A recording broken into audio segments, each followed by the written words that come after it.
again, the word deity means shine. It's a verb. Deity is a verb. It means shine. To refer to him as a deity, I'm using it connotatively. All right? I'm associating a characteristic.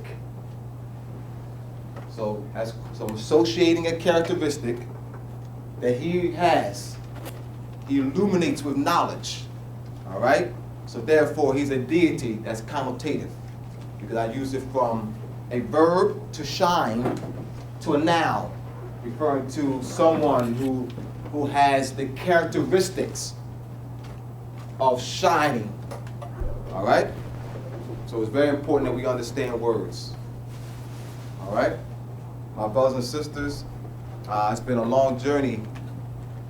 You know, it's an honor to work with Sister Sandra, my man, Brother Rob, Brother Noah, Brother Senjeti, and Brother Yahya, Khemet to you, Sister Zodiacus. We're going to make history. All right? We're very serious and we're dedicated. You know, I've been at this for a long time, Brother Taj. And we were supposed to have a school 16 years ago. I promised my nieces 16 years ago that I would have a school for them. They're now grown. I failed them. They're now grown, and they have now children. So I'm very, you know, my heart, just because I'm so into this, all right? And I will not fail my nieces, my great nieces, my great nephews, and my daughter. We will have schools. We won't fail Noah's daughter. His sons are grown now. All right, so we will have schools. We're going to sue board educations throughout the country. We're going to write petitions. We're going to have petitions. We're going to send petitions to Congress. We will be proactive. We're going to go to The Hague, United Nations. All right? Be very serious. We will make history. All right? So without further ado, I'll present to you a deity, using connotatively speaking. Brother Senjeti Ankara.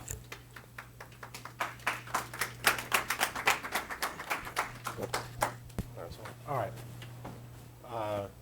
Hotep. Shirome. You remember that one? Okay, Shirome. All right, so we'll start off with the etymology again. All right.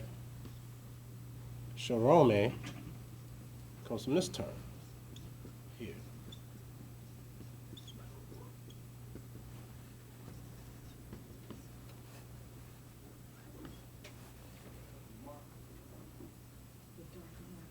Darker? How's that? Is that better? Yeah. Okay.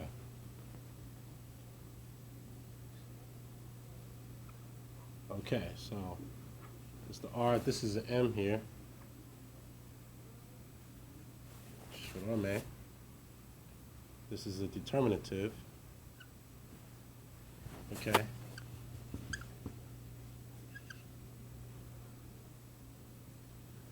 Shirome. Okay. This term, shirome, means to say sue for peace. It means peace. Okay? Now, this here is an old Kemetic greeting. So when you walk up to someone, you say, peace. This goes back to our Kemetic ancestors greeting someone saying, shirome. Okay? Now, we'll call that the Kemetic R, okay? And it is possible that they roll the R maybe, sharome maybe. But the Kemetic R,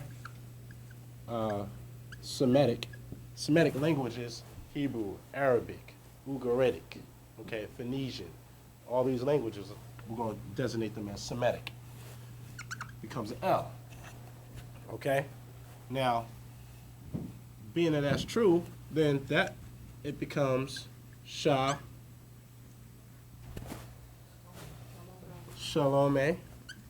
Now, when the word passes into another language, oftentimes you will have changes.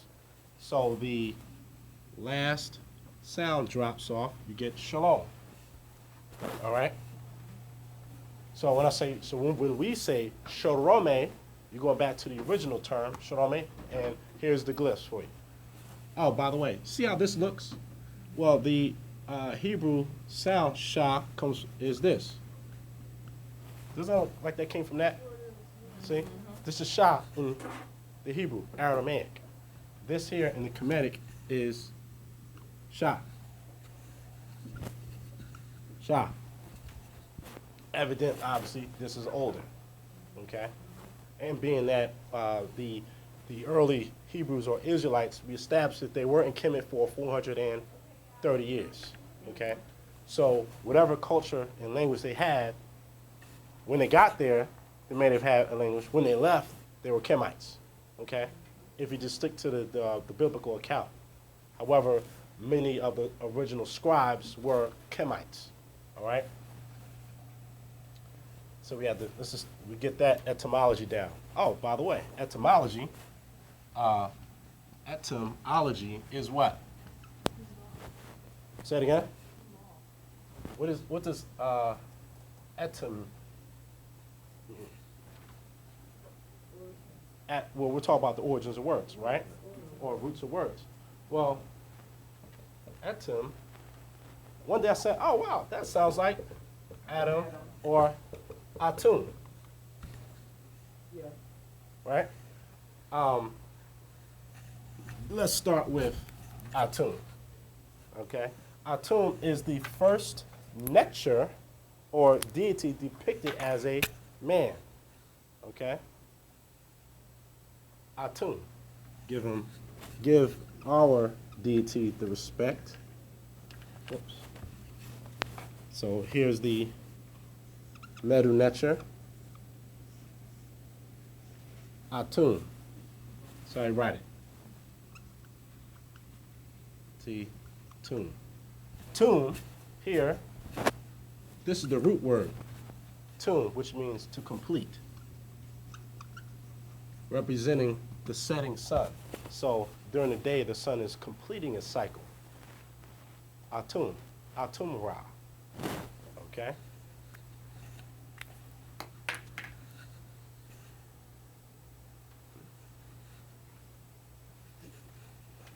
All right, now, that's just to give some etymology as we go through our introduction. Okay. One of my favorite quotes from from Kemetic literature is from Ptahhotep, who was a Grand Royal Vizier under King Isesi in the 5th dynasty. Be not arrogant because of your knowledge. Take counsel with the ignorant as well as with the wise. For the limits of knowledge have not been set, nor has anyone reached them. For wisdom is rarer than emeralds and can be found amongst the maize of the grindstones. Okay? End of quote. Okay. That's similar to what George G.M. James, our ancestor, said. Stop quoting these Greeks. Quote your own stuff. Right? All right. So there we go. So, all right. Now, as we go through this journey, think about the pictures that you've seen. You've seen boats. You've seen the so-called gods sitting on boats, traveling in the boat and the bark of millions of years. Ra is the sun. Ra is that light, that deity that our brother spoke about earlier. When you speak about Ra, here's how you write it. Here's the R. This is an A, wrong A. Ray or Ra. Oh, that's where sun rays come from. Ray comes from that, Ra, sun. Okay? Not only is this the physical sun, it is also the light of knowledge. All right? In the beginning was the Word, and the Word was with God. The same was the beginning with God. All things were made by Him, and without Him there was not anything made that was made. In Him was the light, and the light was the life in man. In Him was the life, and the light was the life in man. Your solar plex, okay? This is the light that travels through the subconscious realm So Ra sits on the boat traveling through the day, okay? And you may have Set, you may have other Necharu or divine representations of principles and powers that are protecting the boat of Ra with the long staff-footed blade at the end of it, all right, attacking Apep, okay?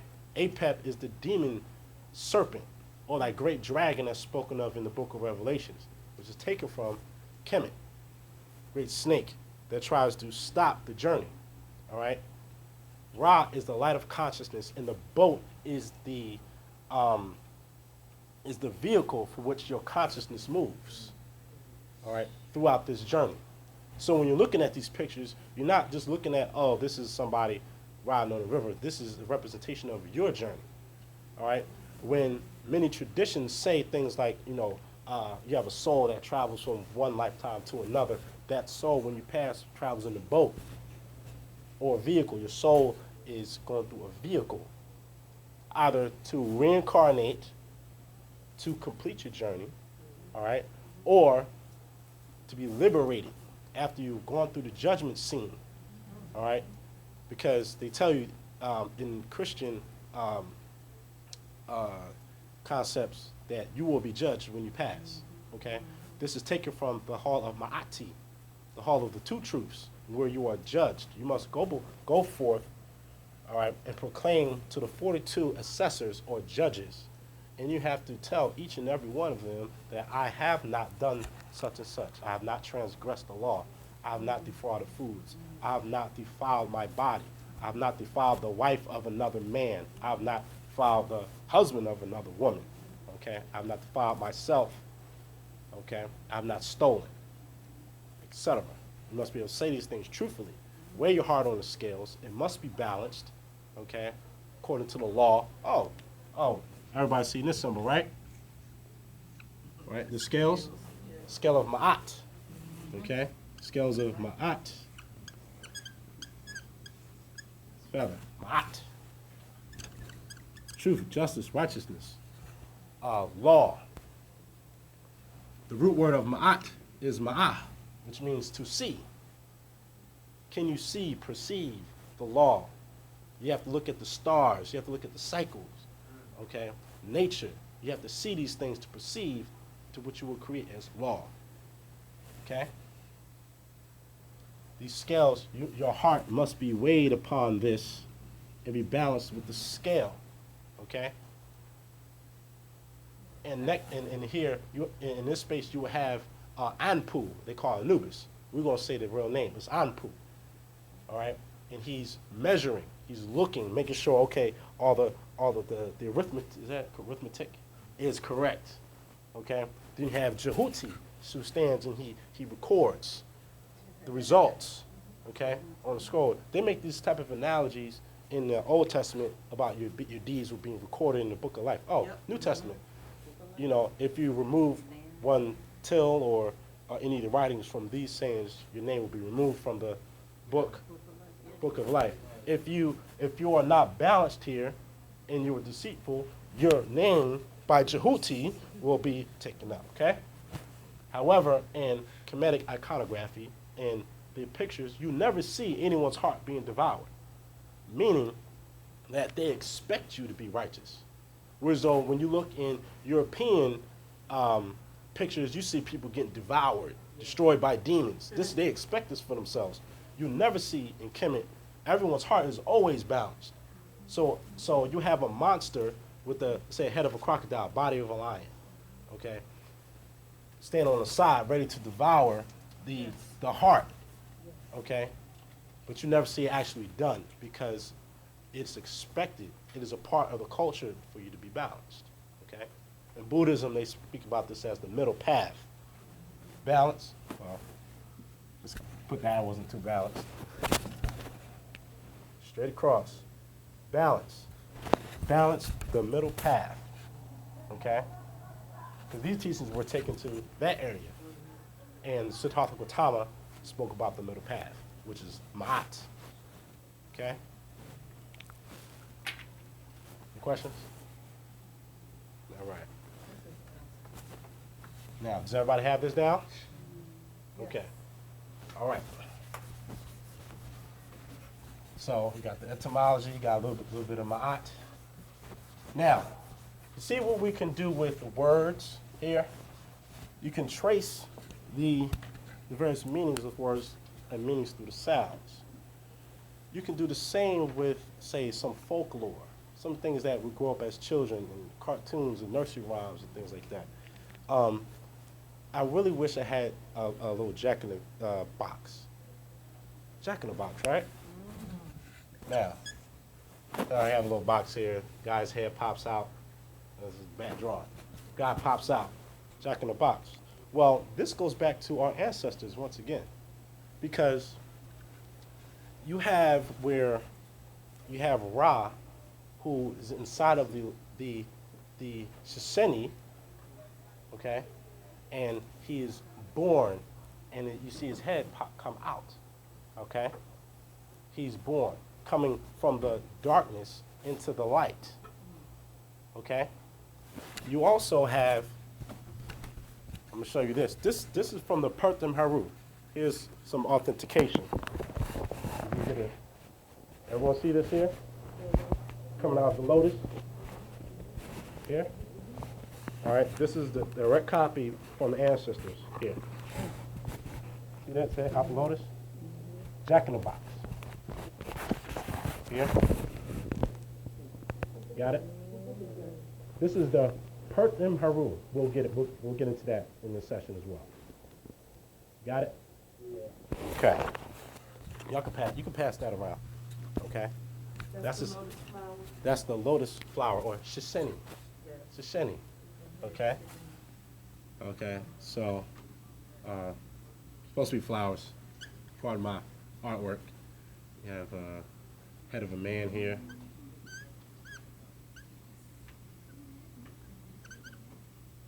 Supposed to be a head of a man. Now, you may say, well, that's an easy analogy. Anybody could do that. Well, how about this? Now, there's no J's, there's not say a J sound for a lot of words. For example, Joseph, J, comes from Yosef. Okay?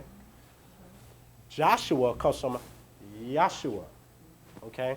Jehovah comes from Yahweh or Yahweh. Right? Now, you have this.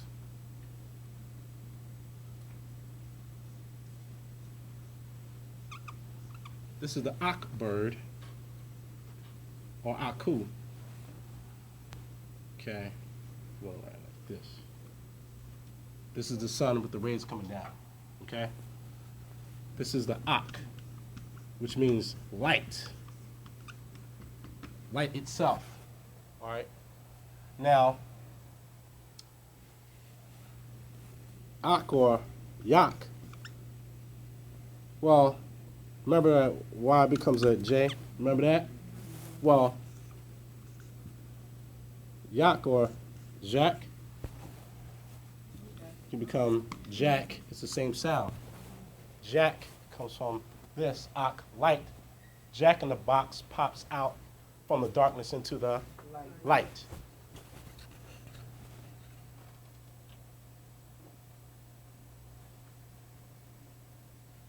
Jack and the beanstalk. Saying, here, let's say you have let's say here's the water. The lotus plant, you have the leaves here. It'll have a flower, petals coming up like this. You go on the internet, look in a book, get it. Its roots are under the water. Here's the riverbed. Jack and the beanstalk. Okay?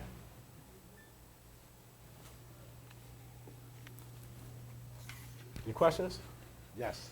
And what's unique about the lotus flower is that it blooms and grows in muddy water, which is significant.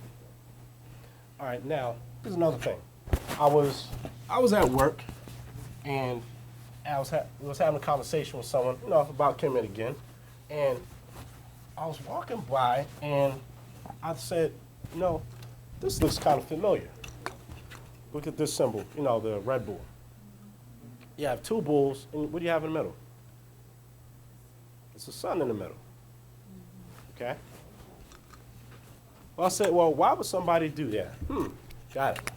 Well, remember during this time period that I told you about, during the age of Asar Ptah, or what they call the age of Taurus, during that time you have the Hapu bull, or hat bull. Let's give you the glyphs for it. Hop. That's a bad reputation, but this is a bull. Okay? A hop bull, or hapu. Later they add an is to it and say apis bull. Okay? The apis bull, you may see depicted with the sun disk on top of his head.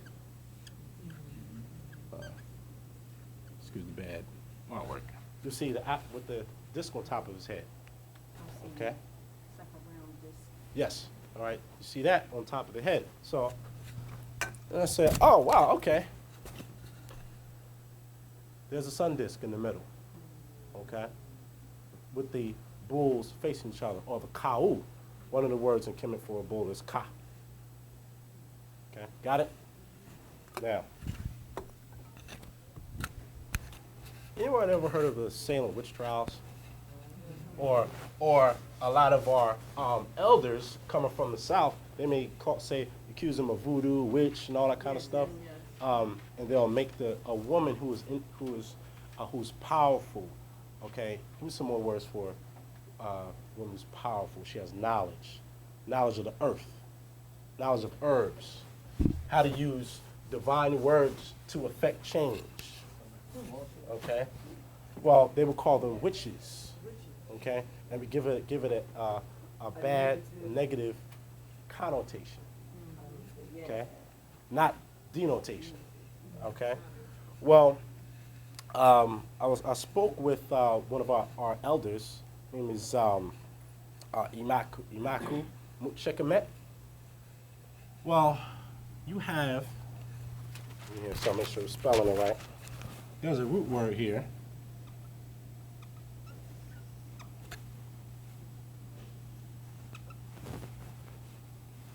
Watch.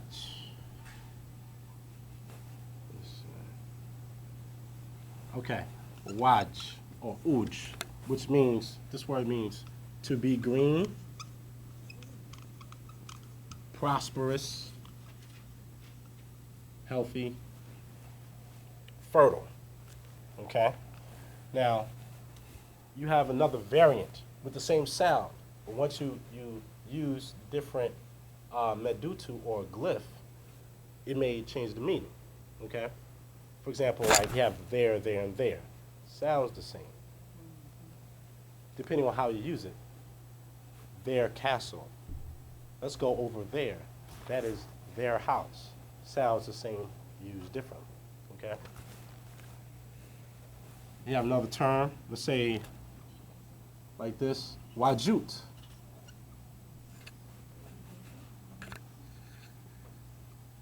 Wajut. This is a word. Herbs, plants. Okay? Now, you have another, wajit.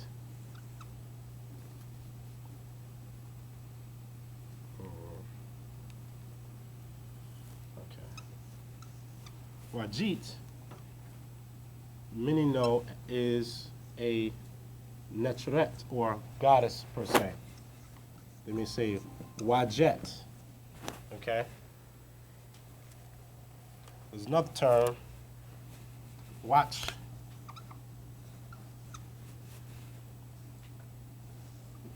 Watch, which means green one. This is a divine proper name. When you're saying someone's green, you're saying that they're healthy. Okay? You know, nowadays when they say, oh, go green. Okay? All right. Enough said, right? All right. Watch, okay? It's also a term for a green stone, emerald, okay? Now, what she noticed is that you have which. See where we're going with it? Which comes from wicha. Wicha, there you go, wise. All right, wicha also is related to the word Wicca, right? Well, a woman that has strong healing and knowledgeable powers is called a wicha or wajit, which is the root of wicha, where you get the term witch from. This, okay, Wicca. The Ouija board. Let's see, we spell this right? The Ouija board. OU? The Ouija board all has the same root back to watch or watch, which they later would say witch. So go ahead, be a witch. Okay? All right? This goes back to the more ancient denotative. Because if you are going to be a wachit or watch or witch, okay, you must have knowledge of herbs and plants. Because a woman who's using herbs and potions and stuff they put on the movies, they're using what? Herbs. Wachits, plants or herbs. Right there. Okay? In order for they help you to be healthy. Okay? They use their minds. We use our minds to heal, to have knowledge, to expand. Okay? You have two Necheret. You have Wajet, and you have another one, Nekbet, which is on the crown. So here, you'll have the snake right here, right? And then you'll have, say, a vulture.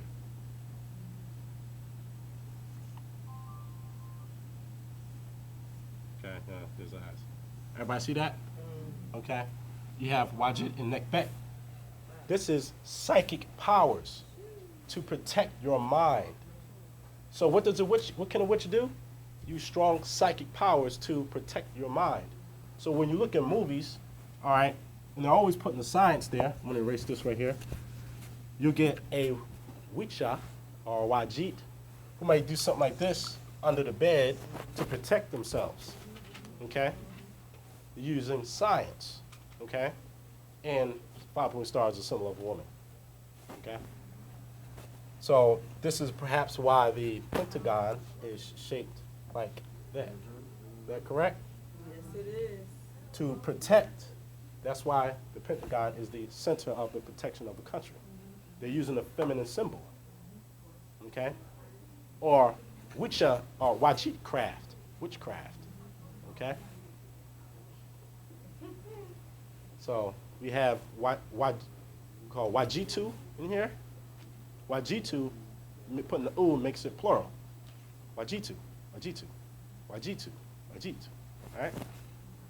Now that may not be the most accurate pronunciation, but we're getting as close as we can. Okay. Any questions? Yes, sir. The of Wajit. Wajit goes back to here's the root right here. The root glyph sign is this. Okay? This is a papyrus stalk. Okay? A papyrus stalk or shafed stalk. They use the word shafed instead of papyrus. Okay? And we use the shafedu for many purposes. Okay? It grows. It is a prosperous plant that grows. You write on it. You do many things with it. So how old is the language? This language? Okay. Well, this glyph, I mean, we could do this. We could do 10,000 BC. We can do that. Okay. We can do that very easy. Okay. These glyphs, from my knowledge so far, and I have a lot to learn. Okay. You have the old, they call the Old Kingdom, or the Old Kemetic, going back, let's just say Mene, King Mena, who completed the Sematawi, which is the uniting of the south and the north. Put south first. South is up. Many completed the union of the two lands. Narmer started it. By that time, we're looking at, according to Flinders Petrie, 4777 BC, not 3100. No. Okay?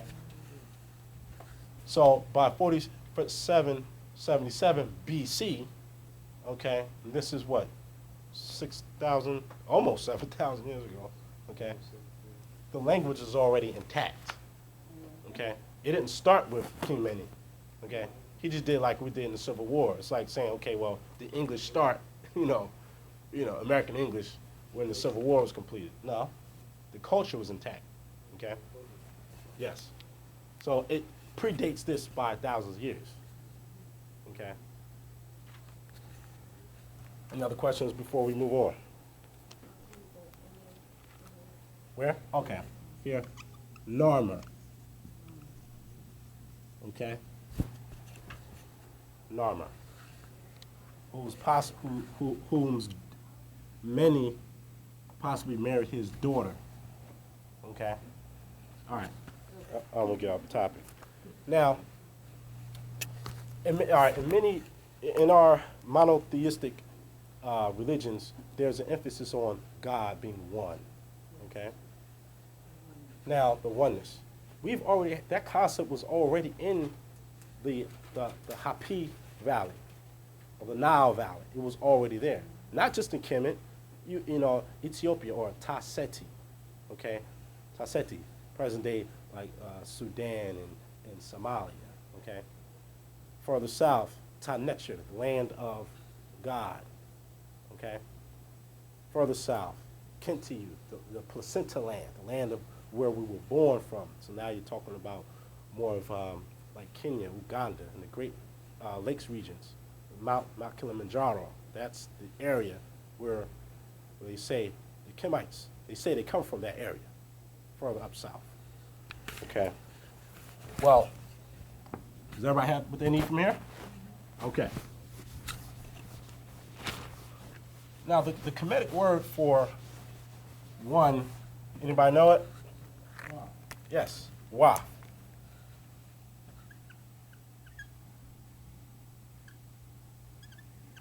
With a single stroke, one. This is wa. Looked at it one day, I said, oh, all they did was add at the end one. Okay, uno. One.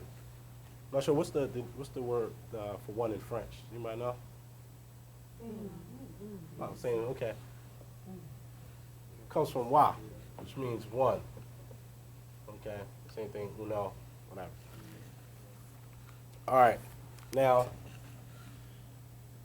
when you speak about, let's say, Allah is one, Yahweh one, Jehovah one. All right, this is true. All right, now check these titles that we get from Khemet. You have this. We'll give you the glyphs here. All right, that's just a variant of how to write it. This is the sign for a deity, like a deity or divine. Okay, be with you. Hold on. Divine. Okay. Now, if you're copying it, you don't get it perfect. It's okay. Don't worry about it. Okay. We're just doing this to show you that the language, the words are there. Okay. This can be researched. This here is a hare or a bunny or a rabbit. I hope it looks like a rabbit. Looks like a rabbit? Okay. Ari. Unut.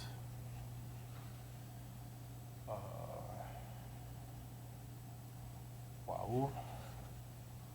Wa. Okay. Wa'u Ari Unut. Okay.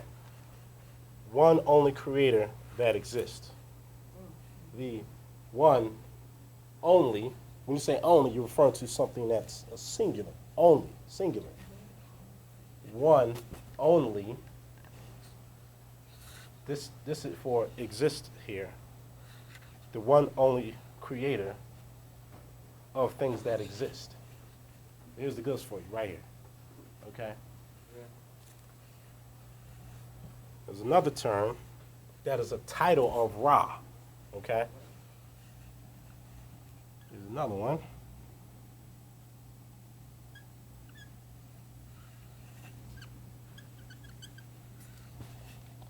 This is Wa. It means the one. It is a title of Ra. Okay? Now, this predates Hebrewism, Judaism, whichever word you want to use. All right. Christianity and Islam. It was already here. Okay? The whole thing, people refer to Akhenaten as being the first monotheist. This is not true. The whole concept was already in Khemet. Only thing Akhenaten was doing was following the traditions of his own ancestors. Okay? The oneness was already there. Okay?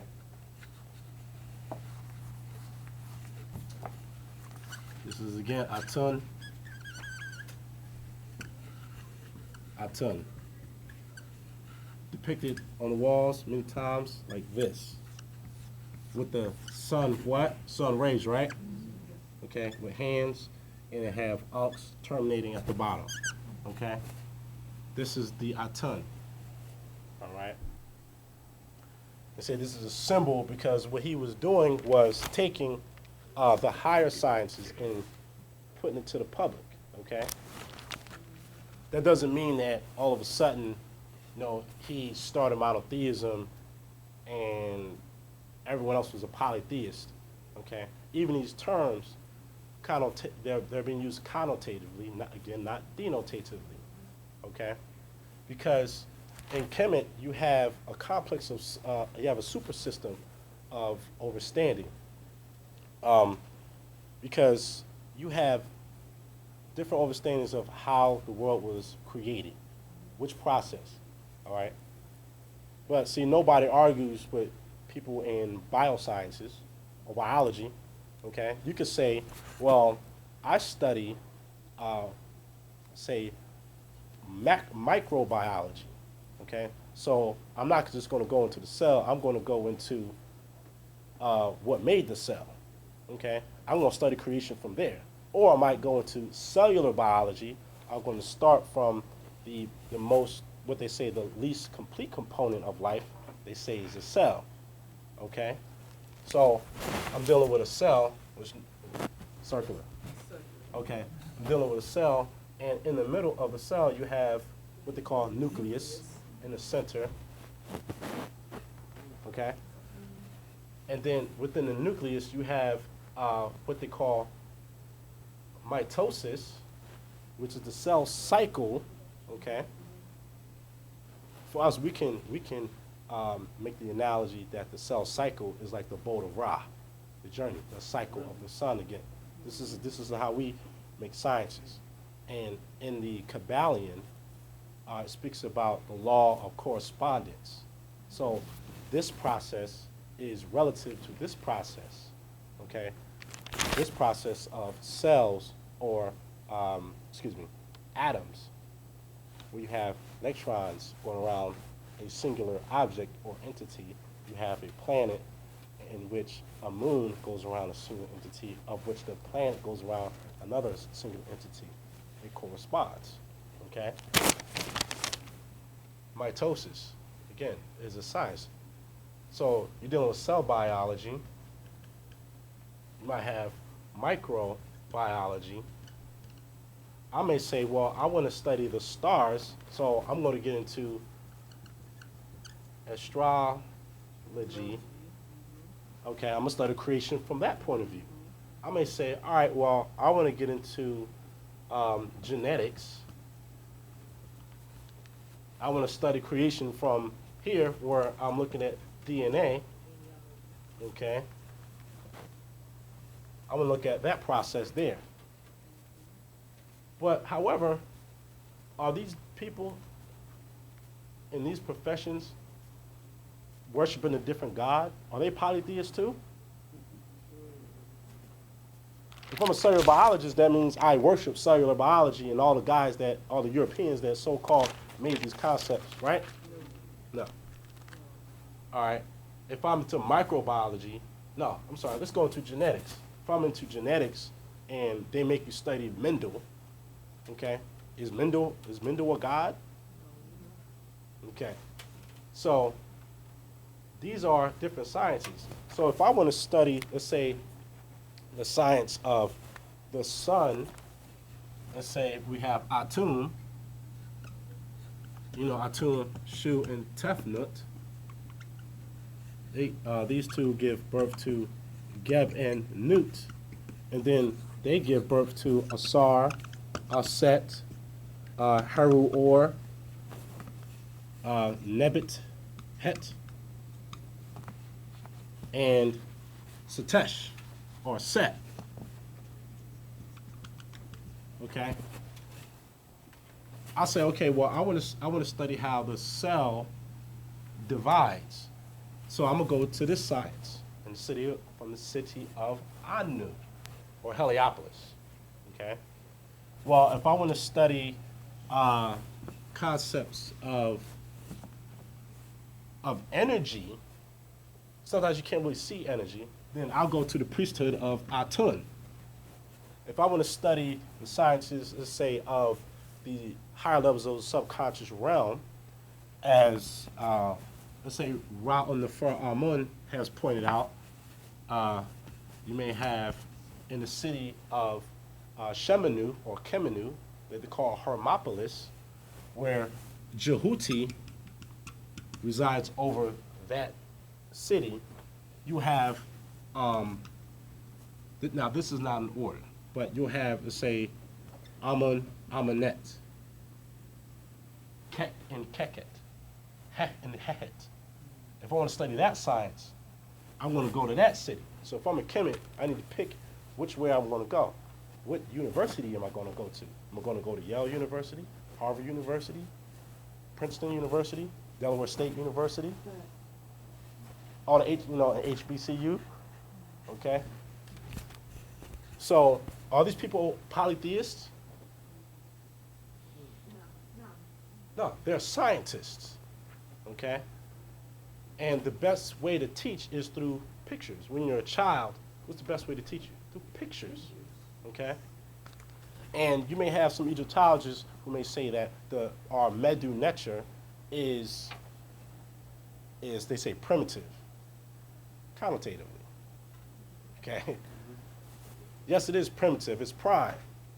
Okay? It is first. Primary. Okay?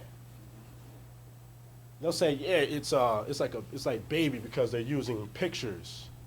But this is the best way to learn. But however, a picture paints 1,000 words. Okay. If we go here, painting 1,000 words, there's so much you can get from this symbol here.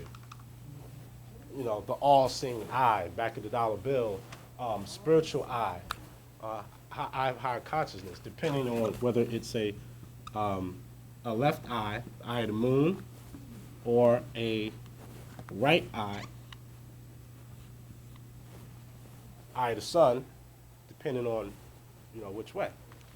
Left eye corresponds to the right side of the brain, which is the moon, which is the feminine side of your brain.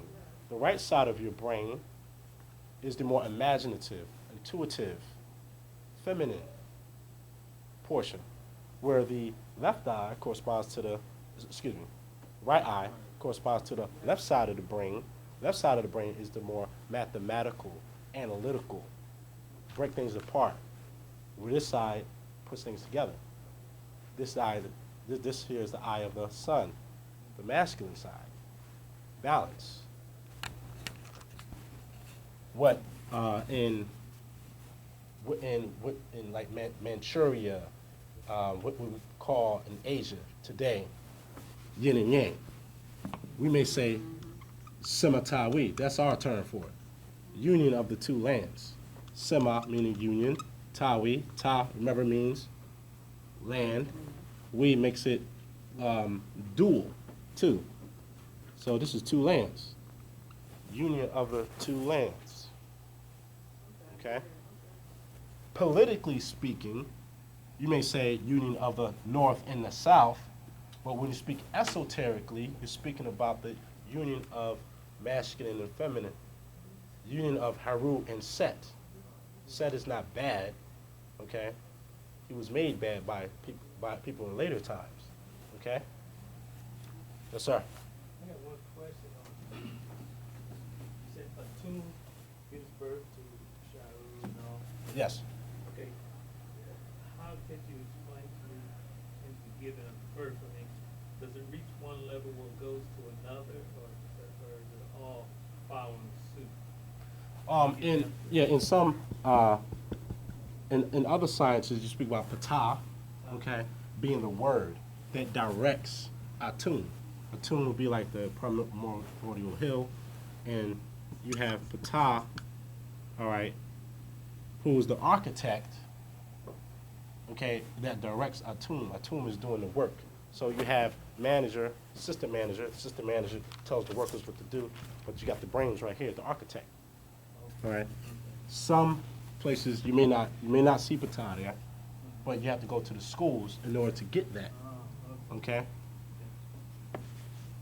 By the way, patah means to engrave or carve, as far as the root word.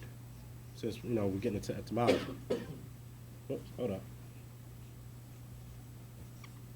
Patah, it means at the root to engrave. Okay? So what did they do to the walls? They engraved carvings on the wall. That's why patah is the supreme grand architect. Okay? All right, now, so I don't want to get too far off. Do you have any other quick questions before we go? Yes, sir. The number 1 and the letter A, are we using the same symbol? Ask the question a different way, so I can better understand what you're saying. What's the symbol for A?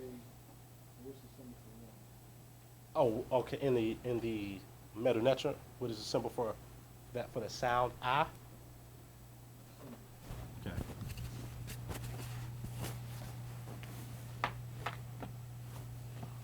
Okay. I'm trying to.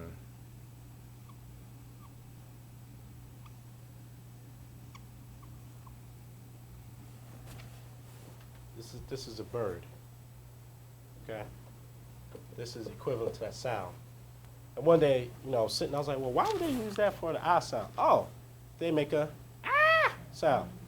There you go. So that's for that. Ah. Now, the symbol for 1, the numeral 1, oh, there.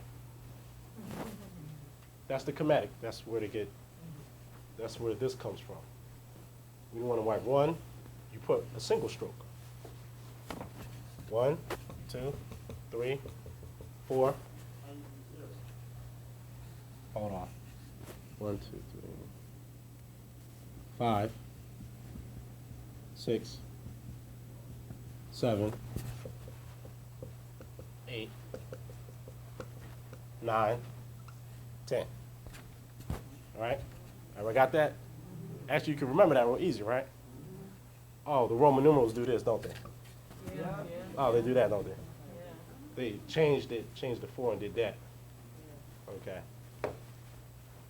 Yeah, Roman numeral 1. Zero. I don't know how to do the 0. So look it up for you. Okay. So at the end of the class, we can see if we can find it in the book over there. All right. Does that answer your question, sir? Yeah. Okay. And I know y'all can remember that one. The numbers. Okay.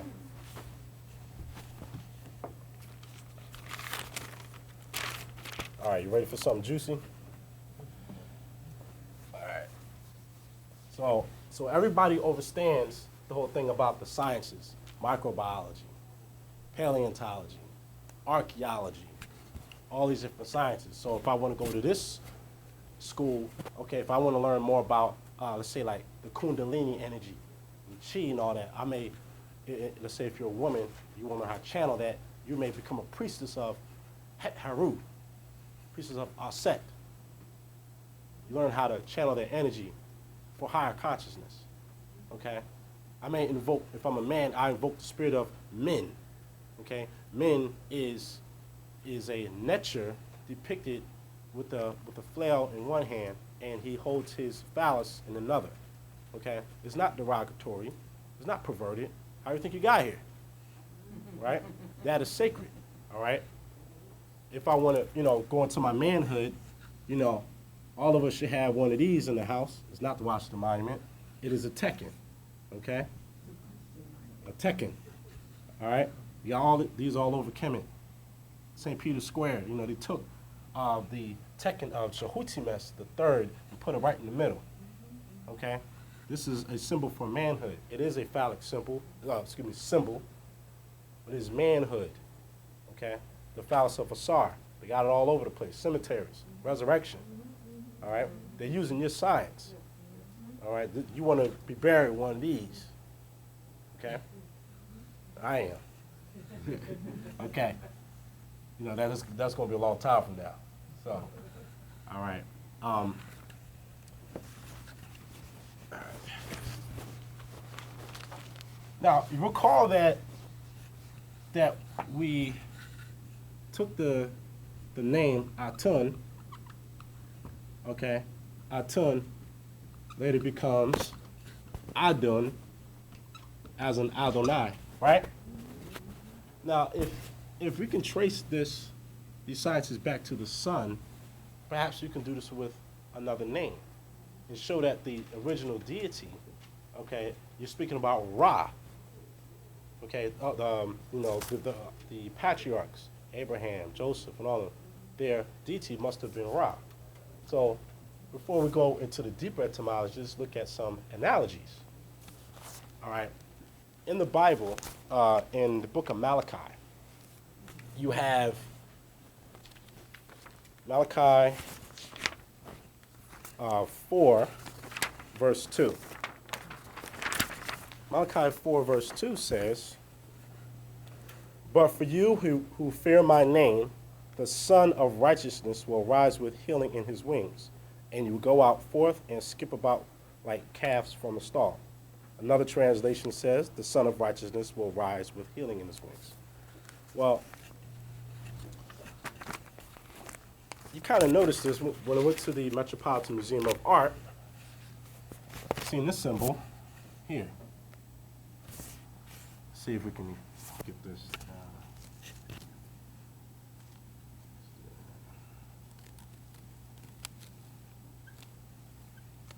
Does that look familiar? Okay, so let me just get some more in there. You have the crown, snakes there. The crown, snake here. Okay. So, the Son of Righteousness shall rise with healing in his wings. This here symbol is Haru Behedet, a symbol of protection in Khemet. Over many of the temples, you'll see this. Let's say if this is like the temple entrance, big door, you'll see this symbol at the top right there, okay? It's the temple, no, here's the entrance. Here, protect, okay, Haru Behedet. Another scripture, Psalms 84:11. So let's write this down. See, Malachi 4, verse 2. Now, then we have Psalms 84:11.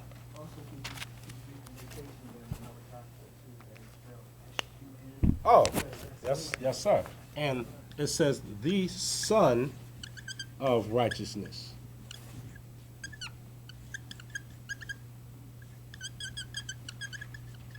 The Son of Righteousness shall rise with healing in his wing. Okay? Now, Psalms 84:11, New International Version says, "For the Lord God is a sun and shield. The Lord bestows favor and honor. No good thing does he without from those whose walk is blameless. King James says, for the Lord God is a sun and shield. S-U-N. Is a sun and shield. The shield does what? Protect you. This here is Haru Behu, that this is Haru in the form of protection. Malachi 4, verse 2, Psalms 84, verse 11. You have these analogies of the sun. We won't get into it too much, but of course, you know, we have Ab, Ra, Ham, okay? Yisra, El, okay? Analogies to the sun. Hagar, who was servant to, as they say she was a servant to Ibrahim, that she prayed to Ra, she said El Roi, okay? She's praying to Ra once again, the deity of our ancestors, okay? Hagar was from Khemet, okay? Does say Egyptian. All right, everybody got that? Got these scriptures down? All right. All right, so we have this analogy. Now, what is a common term for, all right, in Genesis, in the beginning, God created the heavens and earth, etc. What is the word for God there? Elohim, right? Now, Elohim is plural, correct? Meaning like these beings, right? Elohim comes from Eloh, right? Which is, this is more the singular. Of course, this is related to Allah, okay? The root of this is either Al or El, okay? Now, remember that the Kemetic R becomes a Semitic L. All right? Now, after reading some of the works by Ralph Ellis, we'll see this. Well, if this is true, then R or Air becomes, once it goes into the Semitic, Phoenicians, Canaanites, etc., becomes this.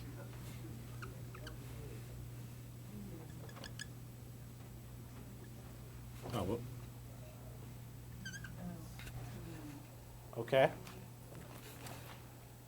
Now again, if we can trace this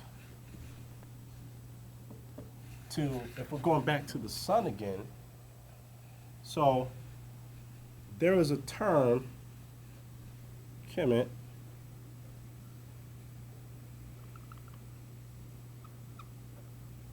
this is R. Okay? This is R, this is R. When you combine it, it's just an R, like that.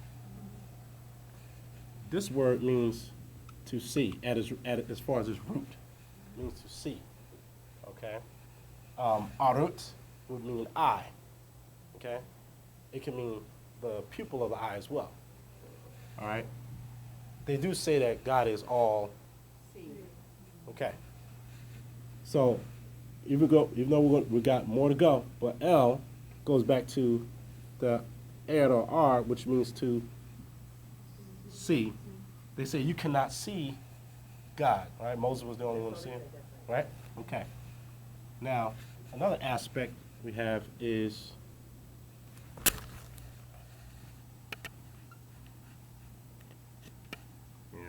this is one of the titles of Haru. Audit Haru. I'm about to want to make a list here. Keep in mind, the R, command R becomes a Semitic L. Pupil of the eye, Audit Haru. This means the eye of Haru. Okay? Haru, it can mean, it's another word for a day as well, okay? Say Ra could be like daytime or light.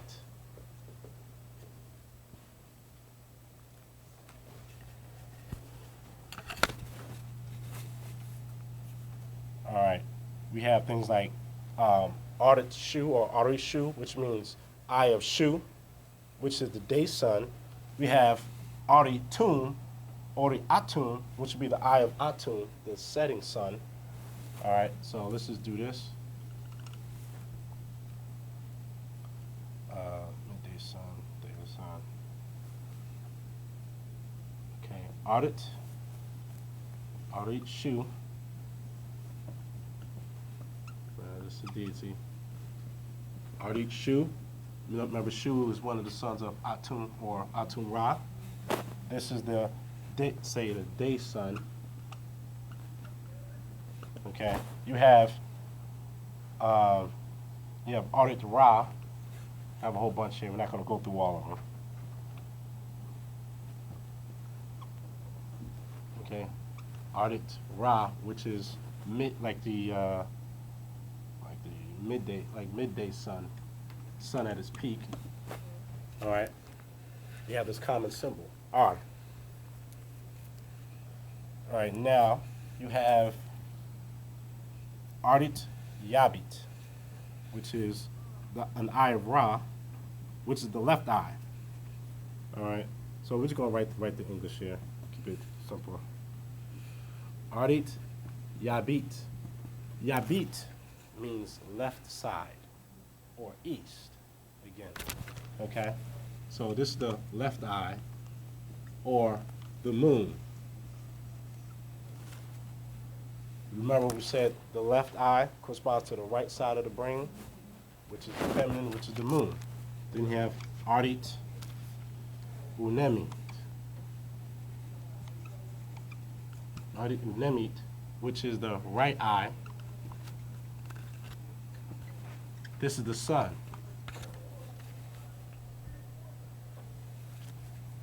All right. So now you ask, well, in Christianity, you have this term, you always have the depiction of the sun. What do they call it? Halo. Okay? Ardit Haru. You always see, no, this is a man's head. You say this is Jesus right here. Give him afro. Okay. Okay. They'll depict him with a halo behind the head. Yes. It is the sun. Okay. Correct me if I do this wrong, but you constantly have the symbol of this in Islam. Is that correct? Islam, Did I do this correctly as far as the side? Yes. Okay. This is just for general purposes, okay? So you have the moon. So you have the eye of the sun, eye of the moon combined together. So you have the two eyes of Haru. Is this why you have plural for Elohim? Why is there God plural when it's supposed to be singular? It's supposed to be oneness, not plural. Okay. So, is this, according to say Ralph Ellis, who made this analogy? You have the sun, which is the eye during the day, moon, eye during the night, showing you that again, al comes from R or air. Okay? Because you got remember again that the original Semitic people got their concepts from Khemet. Okay? If we follow the biblical story, they were there for 430 years. You left out, what did you have? You had Khemet. All right? I'm not sure who said this, but one of our elder scholars said that whatever laws Moses went down the mountain with, he went up the mountain with too. He took it up there and came right down with the same thing. Okay? So is that saying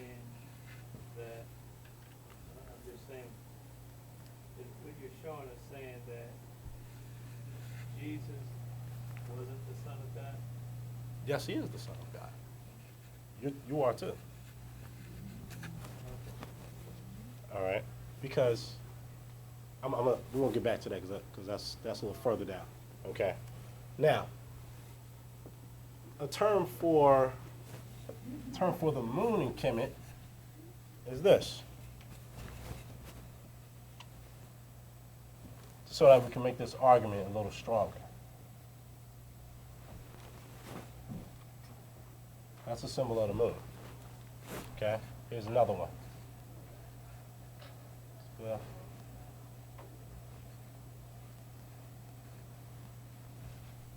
Yah or Ah is the moon. So if you take Ar, here, let's get rid of this. If you take Ar, okay, in which you're speaking about, say, the eyes of the sun, and combine it with this. Oh, whoop, remember, that becomes an L, right? See that? So you have references to the sun, because here we have Audit Shu, the day sun, Ar Ra, day sun, R or Audit, R is the root, Yabit, left eye, which is the eye of the moon, referring to a luminous or a light, a body of light. Ard, Nemu, right eye, which is the sun. R, speaking about the sun. Ah, or Yah, speaking about the moon. See that? So that your plurality is the sun and the moon. What two energies? All right, okay. Forget all the spookism. Let's be straight up and real. The two energies that affect this planet, okay, and is the sun and the moon. Flat out. Forget all the mysticism. Straight up. Without the sun, we ain't here. Without the moon, tides, all magnetic field on this planet will be off. Okay? Forget the mysticism. And the donkeys and horses riding out of clouds. All right? Straight up, it's the sun and the moon. All right? And the stars. Okay? Astrology, science. Any questions? Yes, sir. Yeah, I read somewhere, where Samael, Joel, Mikael, Methuselah, Rachel is direction to the sun or the moon. Mm-hmm.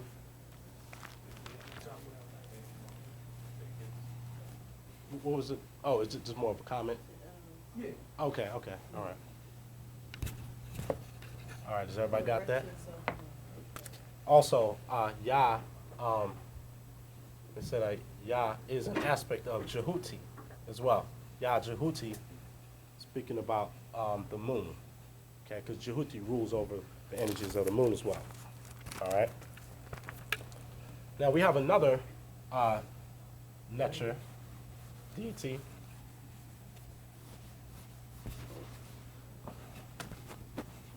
Here we have, let's see, this is Kepper. Okay. Kepper. It's like a Beetle. Beetle, that's Dung it. beetle. I just couldn't get it out. Kepper. Kepper means to create or bring things into being. Okay? Kepper is associated with the sun, capital Ra. The reason being is that the Kepper beetle, okay, when it lays its egg in dung, boo-boo, okay?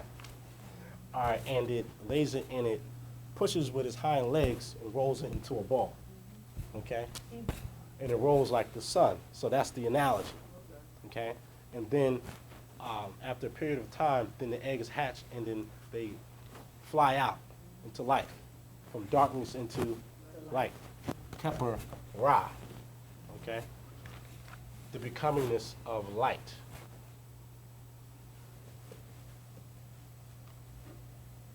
Become, or the whole concept of evolution, transformation.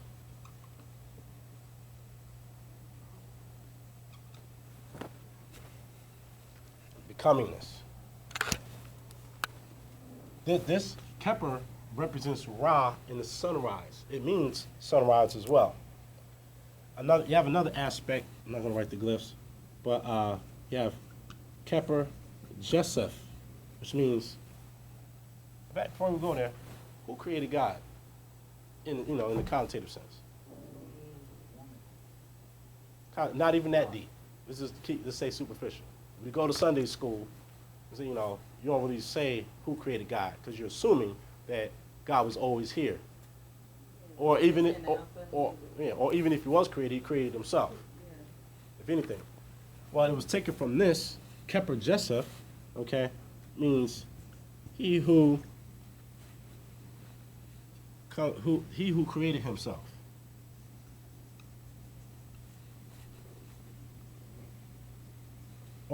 Or he who comes into being by himself. Kepler Jeseph. It was already there. Okay? Oh, anybody, everybody likes juice in here, right? Like Capri Suns and Huns. Oh, Capri Sun. Okay? Capri Sun. Why would they call it Capri Sun? Because Capri is an aspect of Kepler. It's another way of saying it. Capri Sun, your drink, that is your ancestors once again. Just like the Red Bull. Okay? All right, just like you'll see, again, you have lots of symbols of the sun. Now, this is something that I kind of made it my own analogy with this, so you can make your own judgment.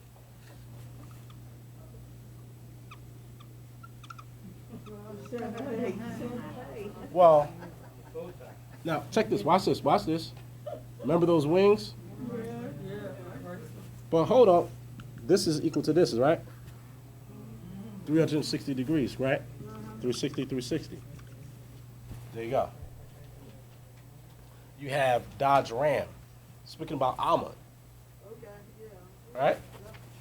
Or Aries, but it's Alma. Okay? You have these things of your ancestors all around you. Advertisements. Okay? All these things. Washington, D.C., it's all around us. Okay? Make a quick analogy. We have some of my Moorish brothers here. You got this symbol here, right? The cat. Okay? Which, comes from this. Right there. Okay? We have brothers and sisters who put it on, don't really know the sciences. Okay? They don't know what this is here. Same thing with the right, and same thing when you grab your card. Same thing. Okay?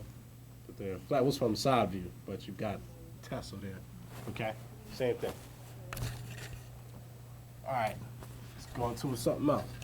Name some superheroes in Greek mythology. Quick one. Oh? Zeus. Not even that old. Titans are older than the Olympians. Hercules. Oh, Hercules. Okay. All right. Hercules. All right. Now, they say that, well, not they say, how like in the cartoons and stuff, you think, oh, this is European. Okay? Well, according to Herodotus, and all the other oddities, they all say that the Hercules didn't come from Greece. They said it. They said he does. That the Greeks took it from Khemet. They say Egypt. All right. So you're like, well, how do we find Hercules in Khemet? All right. Well, there is a city called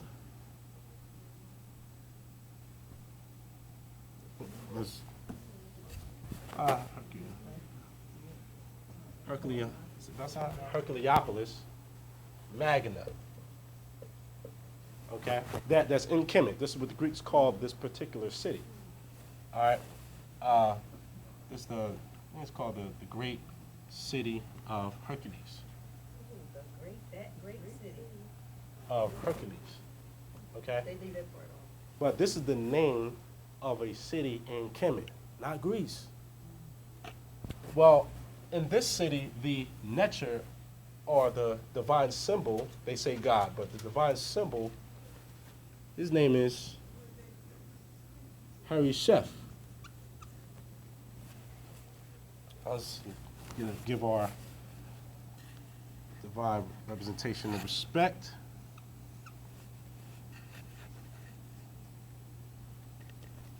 Harry Chef or Sheikh. Okay. Here's the Harry Chef. Chief. Here. Okay.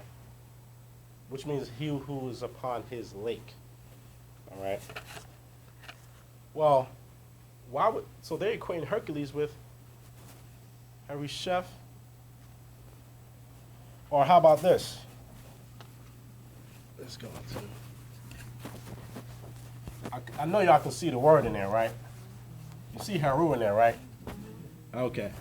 So the one of the symbols of manhood, like a strong man who can overcome obstacles, as Haru overcame Set to take back the kingdom of his father. All right, and it took him years and years to do this, but he persevered. This is your Superman concept, okay? Haru, your Hercules, your Samson. This goes back to Haru.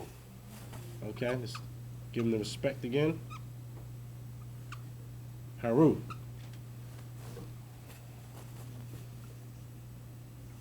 Now, according to Martin Bernal, who wrote Black Athena, he says, and I try to confirm, I'm still searching, but he says that this means glory to Haru, or Horus, as he put it.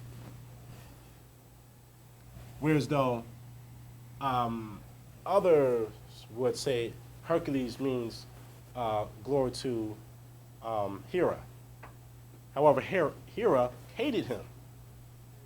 Okay, because he was born from Zeus having sex with another woman.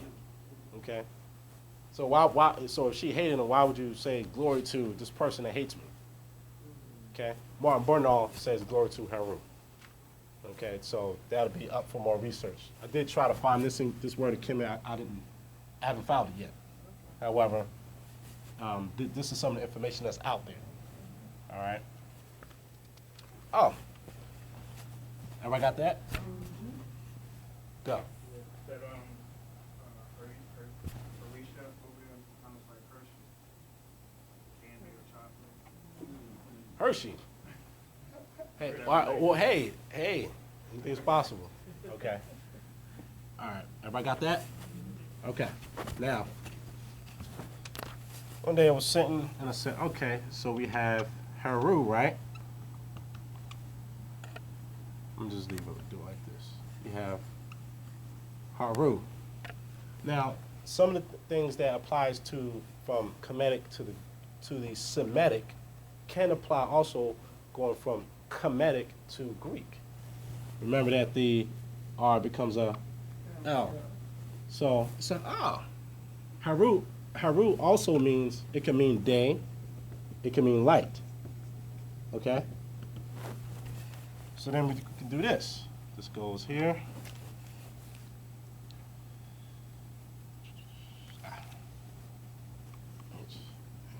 Remember the R becomes a L. Let's keep going here. So if that becomes an L, put it there. Keep going. Halo. Remember, Haru can mean light or day. So in Christianity, in Buddhism too. What did they put behind the head? A Haru behind the head. The halo is the Haru, is the light. They didn't want to say sun. They want to kind of throw you off. They want to say halo to make it mystical or whatever. But it goes back to this. Any questions? Okay. There's another word I found. Okay. President Barack Obama. Okay. I think he's a cool guy. All right. Now, what does Baraka mean? Anybody know? Hmm? Yes. All right. And this name, you can find this in the Old Testament. Well, we did a little research. I'm sorry. I don't remember the scriptures, but my mother, she has a thing with in Judges. Okay. You know, she has a picture of Barak and then has those scriptures. And I just remember looking, I'm like, oh, snap, okay. Well, but that can be researched, okay? And it does mean blessing. So I just happened to come across this.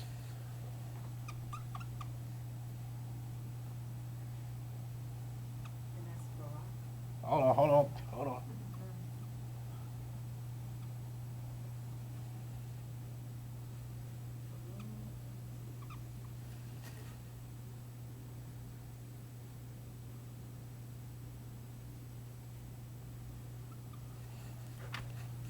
This is the B, that's the Ba, that's the R, that's the K.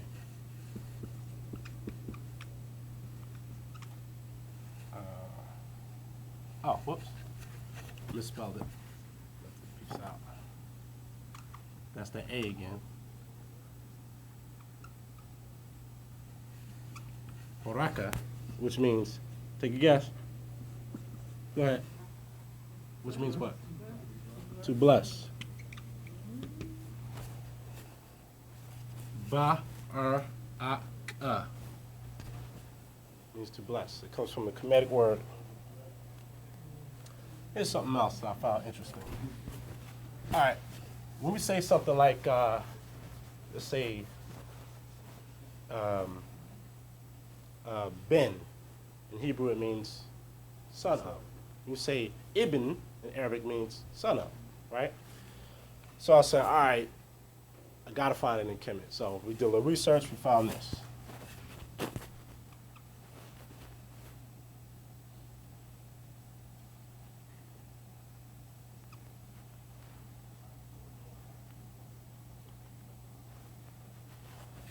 This is Benu, which means a male or a man. Benu, Ben. Here's the B, there's the N, that's a nu, that's a U. Benu. Well, Ibn and Ben means male offspring. Male offspring, man. There's a glimpse, there you go.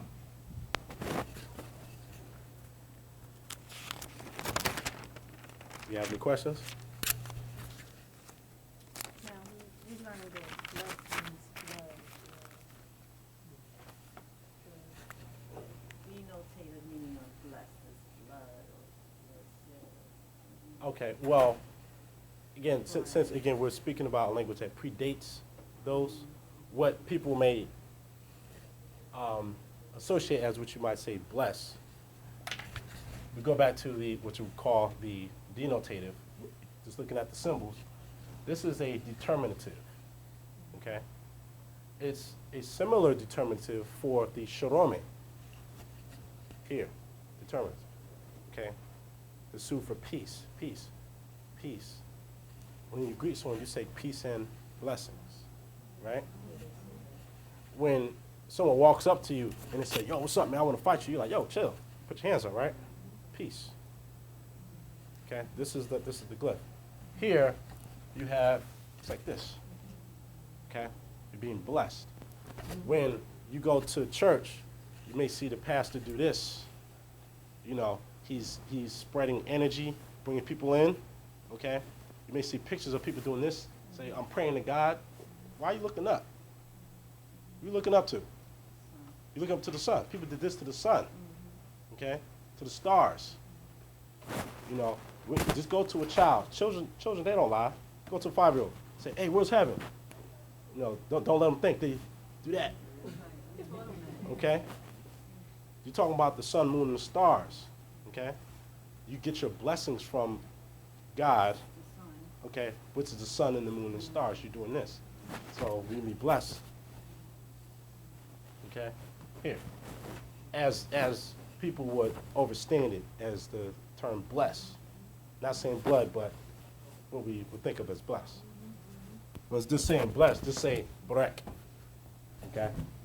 We leave the English part alone, just say brek. Or baraka. Okay. Another question? Yes. Does the city of Hercules still exist? The Herculeopolis Magna, many of those, I don't know about that one particularly.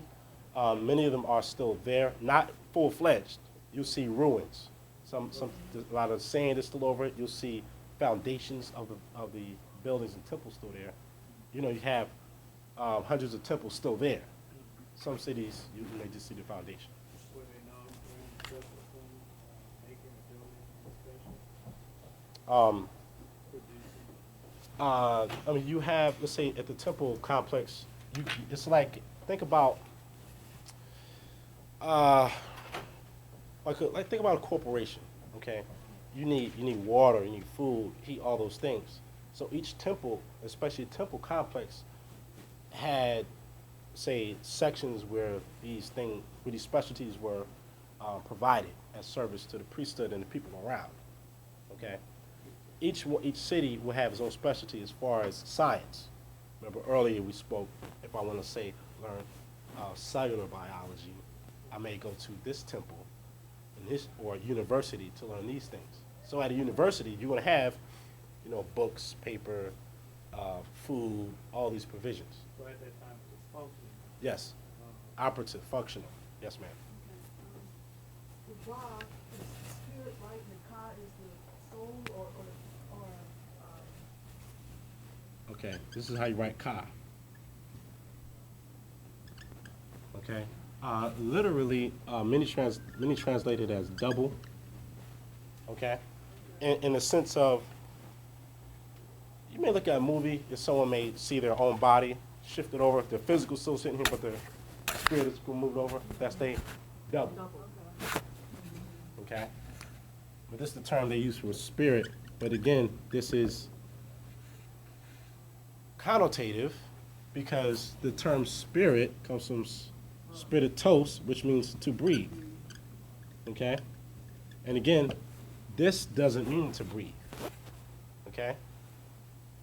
In verse 2 of Genesis 1, and the Spirit of God moved upon the waters, or the breath of moved across. Okay? Let's take that off. Doesn't mean spirit. Denotative. Okay.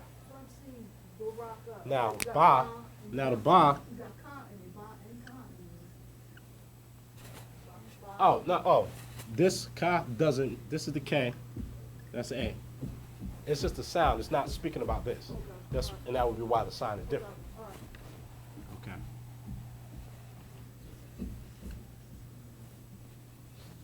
Ba. What they say soul. Okay, this is the part of you that travels after you pass. Okay, this is why, let's say, look at the movie Alexander. All right, when he was starting to pass away, what image did you see? You seen a bird. Okay, and there's another movie with Denzel Washington, where he was paralyzed. Oh, yeah. What's the name of it? What's that movie? Bone Collective. He was laying in the bed and he looked over. He constantly kept seeing what? A bird, right? That was Heru. Okay. But in the Egyptian term, is it not that the ba and the ka are with the person? as Yes. they're passing over? One Yeah. protects. One Yes. is the image, the spiritual Image of right here himself, is the right? ka. Yes. And then you have the light part of you that travels. Yes. This is why over the body of, let's say, a sar or the deceased person, you'll have the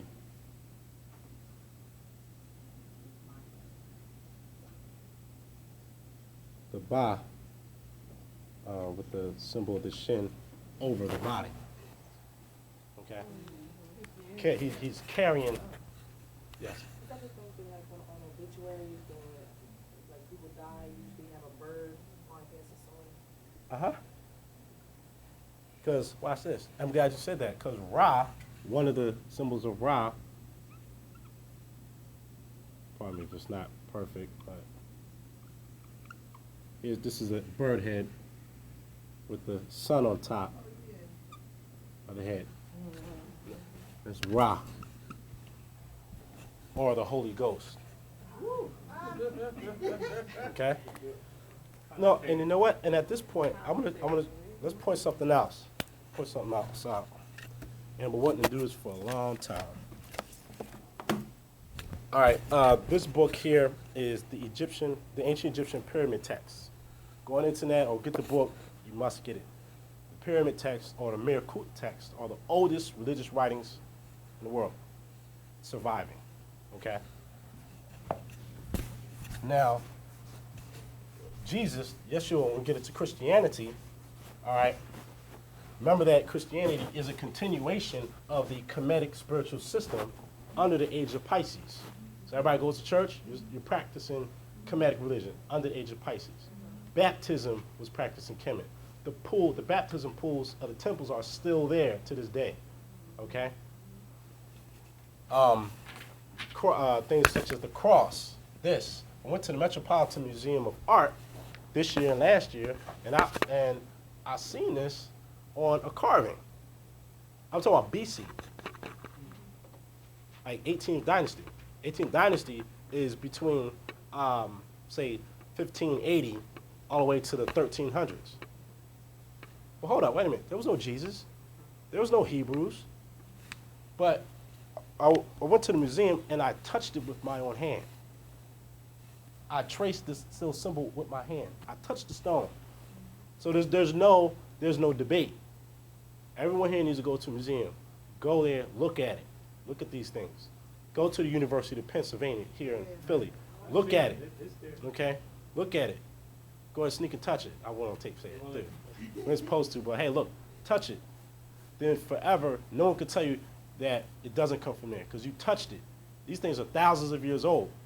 It's not a piece of paper, somebody put it in a printing press and all that. No, buddy, it's still sitting there. All right? This comes from Khemet. This comes from a symbol, let's see, Nej. Nej, it's a glyph, which means protection. Okay? Lots of people, they walk around with a cross here for protection. All right? And then Constantine came and bastardized it, took it, and said, in this symbol we shall conquer. So every time, they go somewhere, they take our symbol, stick it in the ground. Okay? This is ours. It means protection. Okay? This is before the Romans were crucifying people. All right?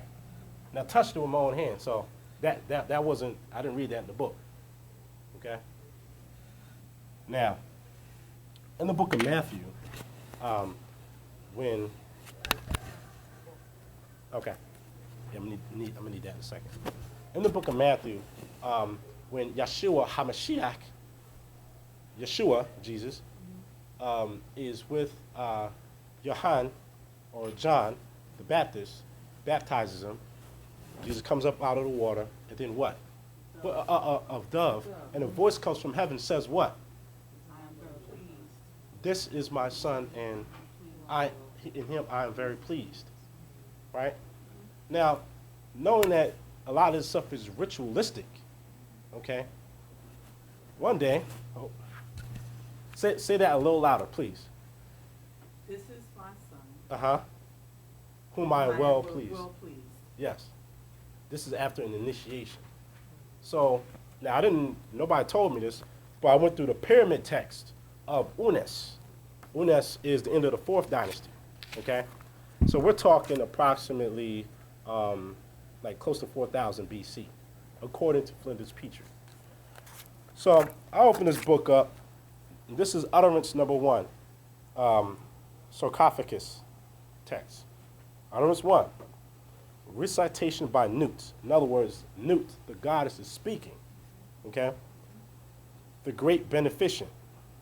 And she says, the king is my eldest son, who split open my womb. He is my beloved, whom I am well pleased. Wow. This is the pyramid text right here. And then it goes on, utterance 2, recitation by Geb. Geb says, the king is my bodily son. Recitation by Nut, utterance 3. The great who dwells in the lower mansion, the king, is my beloved son, my firstborn, upon the throne of Geb, with whom he is well pleased, and he is given unto him his heritage in the presence of the great Ennead, or the 8 Necharu of Shemanu. All the Necharu are in joy, and they say, how goodly is the king. His father Geb is pleased with him. Okay? So that comes from the pyramid text. It's a ritual. All right? But, again, nobody told that to me. I'm just reading through, and the ancestors gave the guidance. Bam! Okay? So we're waiting to go on tape for that one. Do you have any questions?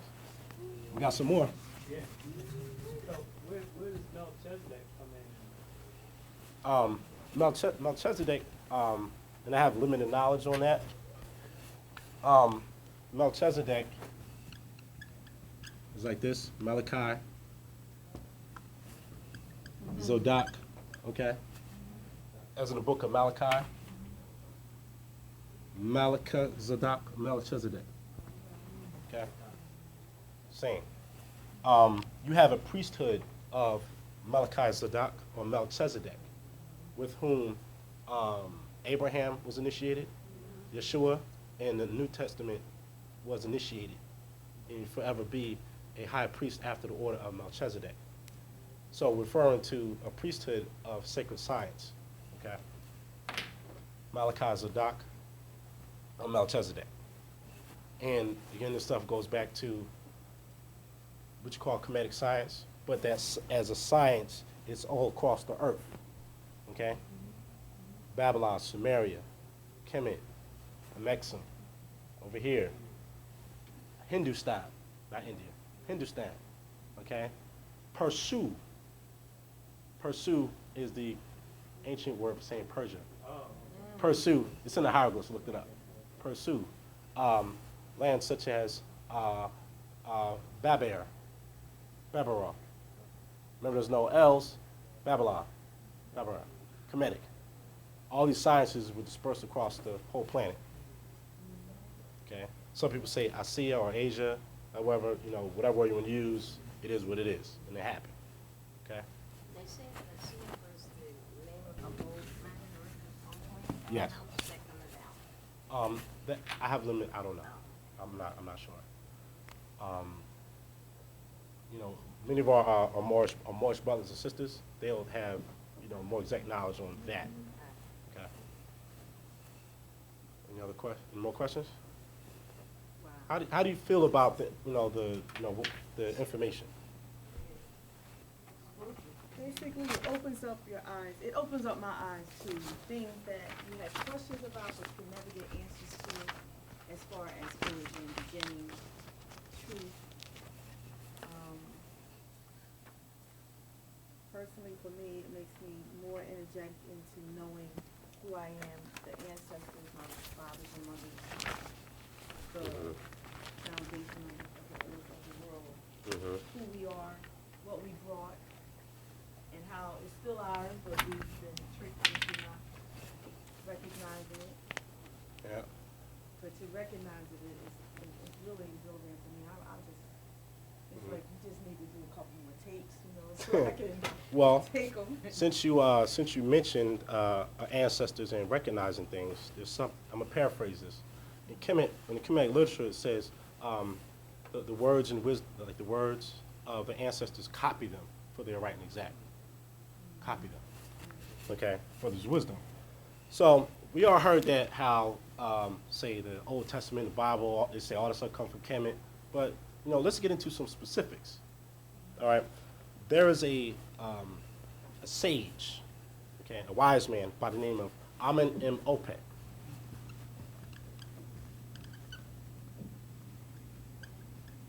If you go on the internet, you'll find other instructions of Amexem. Now, remember, see, after Moses leaves out, okay, remember, he was a priest, a high priest from the city of Anu. In the Bible, they say On, Greeks say Heliopolis. city of the sun. Remember Helio, Heru. Okay? Now, him and his scribes, he has scribes with him. Okay? When he leaves out, he has Khemites with him. When the Hyksos were put out, they had some Khemites with them, and or people who had knowledge from Khemet going into Jerusalem, Palestine. Okay? So these people had information and knowledge of the instructions of Amenemope. Here you go. Amenemope says, "Give your ear and hear what they say, and apply thine heart to apprehend. It is good for you to place them in your heart. Let them rest in the casket of thy belly, that they may act as a peg upon thy tongue." Proverbs 22:17 through 18. "Incline your ear and hear the words of the wise, and apply thine heart to my doctrine, for it is pleasant if you keep them in your belly, that they may be established together upon your lips." Okay. Amenemope. Oh, by the way, Amenemope is more 19th dynasty, 20th dynasty. Okay? So we're talking somewhere between here. I don't know the exact date, but in between here. Okay? It's in between here somewhere. Amenemope. Okay? But however, when was the Bible put together? Way later. Okay? We have 1611. Yeah, right. Okay. Next one. Amenemope says, "Beware of robbing the poor and oppressing the afflicted." Proverbs 22, verse 22. "Rob not the poor, for he is poor, neither oppress the lowly in the gate." Amenemope. "Associate not with a passionate man, nor approach him for conversation. Leap not to cleave to such a one, that terror carry you not away." Proverbs 22, verse 24 to 25. "Associate not with the man of anger, nor go with the wrathful man, lest ye learn his ways and get a snare to thy soul." Amenemope, chapter 30. "A scribe who is skillful in his business finds worthy to be a courtier," or an official. Proverbs 22:29. "A man who is skillful in his business shall stand before the kings." We can go on and on here. Yeah. All right, we'll read this part. Amenemope, chapter 1, says, "Give thine ears, hear the words that are said, give thy heart to interpret them." Proverbs 23:12. "Apply thine heart into instruction, and thy ears to the words of knowledge." There's another one that's really, really good. Chapter 3. Well, I guess it's convincing so far, right? Okay.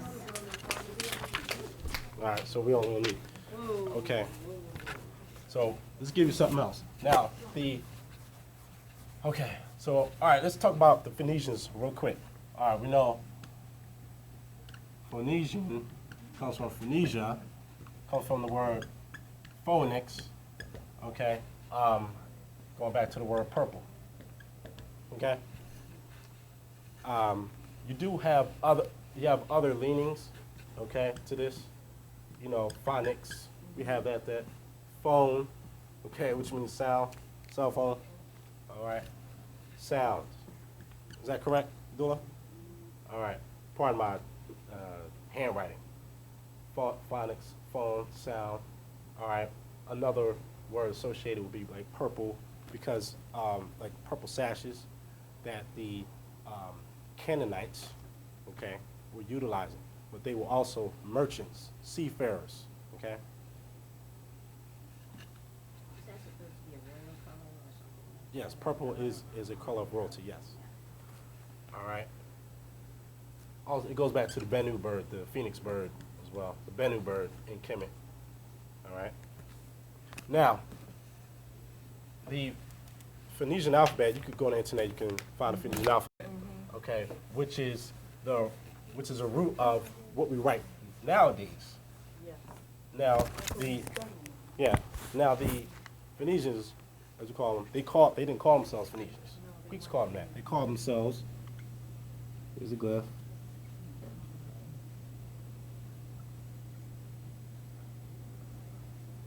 Sorry.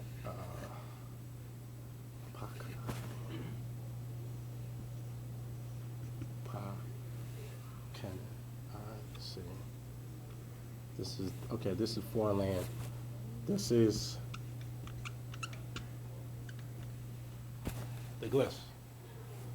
This is pa, meaning the. Okay? The. Canaan. Kanane. Put that there. This is a boomerang. Because when you throw a boomerang, it's what? It goes far away. So they're speaking about a foreign land. You throw the boomerang. This will help you get the denotative correct by looking at the symbol. These are mountains referring to something far away from you. Foreign lands. Okay? Kanane. Or what they call Canaan.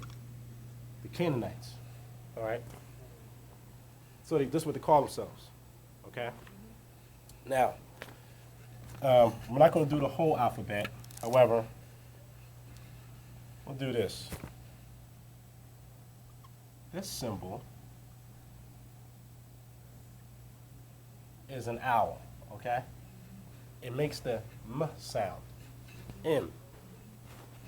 Now, you have Medu Neter, the formal writing, and then you have the handwritten form, which is, the quick writing. They say cursive, right? But we're going to use that connotatively. Handwritten form. This is what they call hieratic or demotic. This is the handwritten form. So it looks more like they took the side here, the side of the owl, and put it in there. This is the handwritten form. So here's the formal written part. This, we'll say, shot.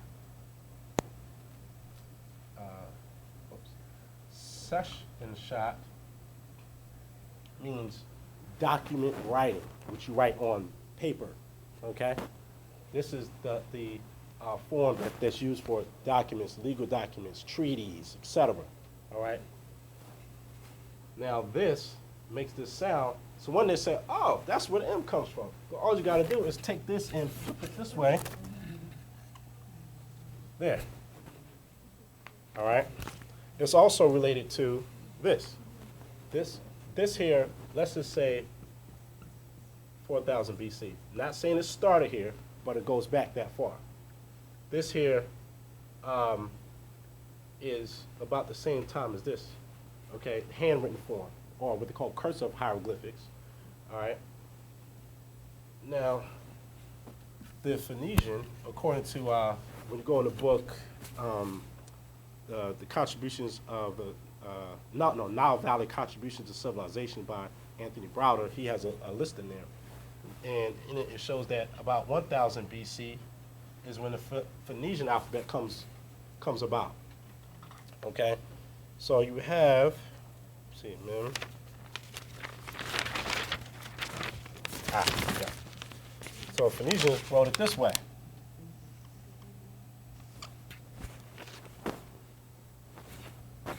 You can see the development, okay? Later on, people started doing that, then this. Coming from Nile Valley, all right, to Canaan, all right? Because remember, Canaan was also, or Palestine or Phoenicia was a province of Khemet, okay? Especially during the time of their empire, okay? During the 18th dynasty, 19th dynasty, okay? 20th. So then you have this influence going across the board to what we have now. It comes from this, the owl. Well, either way, it's still our stuff, one way or the other. Whether you do this, doesn't really matter, okay? So, there's really no sense in bickering, well, you're a Moor, or you're a Hebrew, and you're this, and you're that. Like, come on. Apples, pears, okay?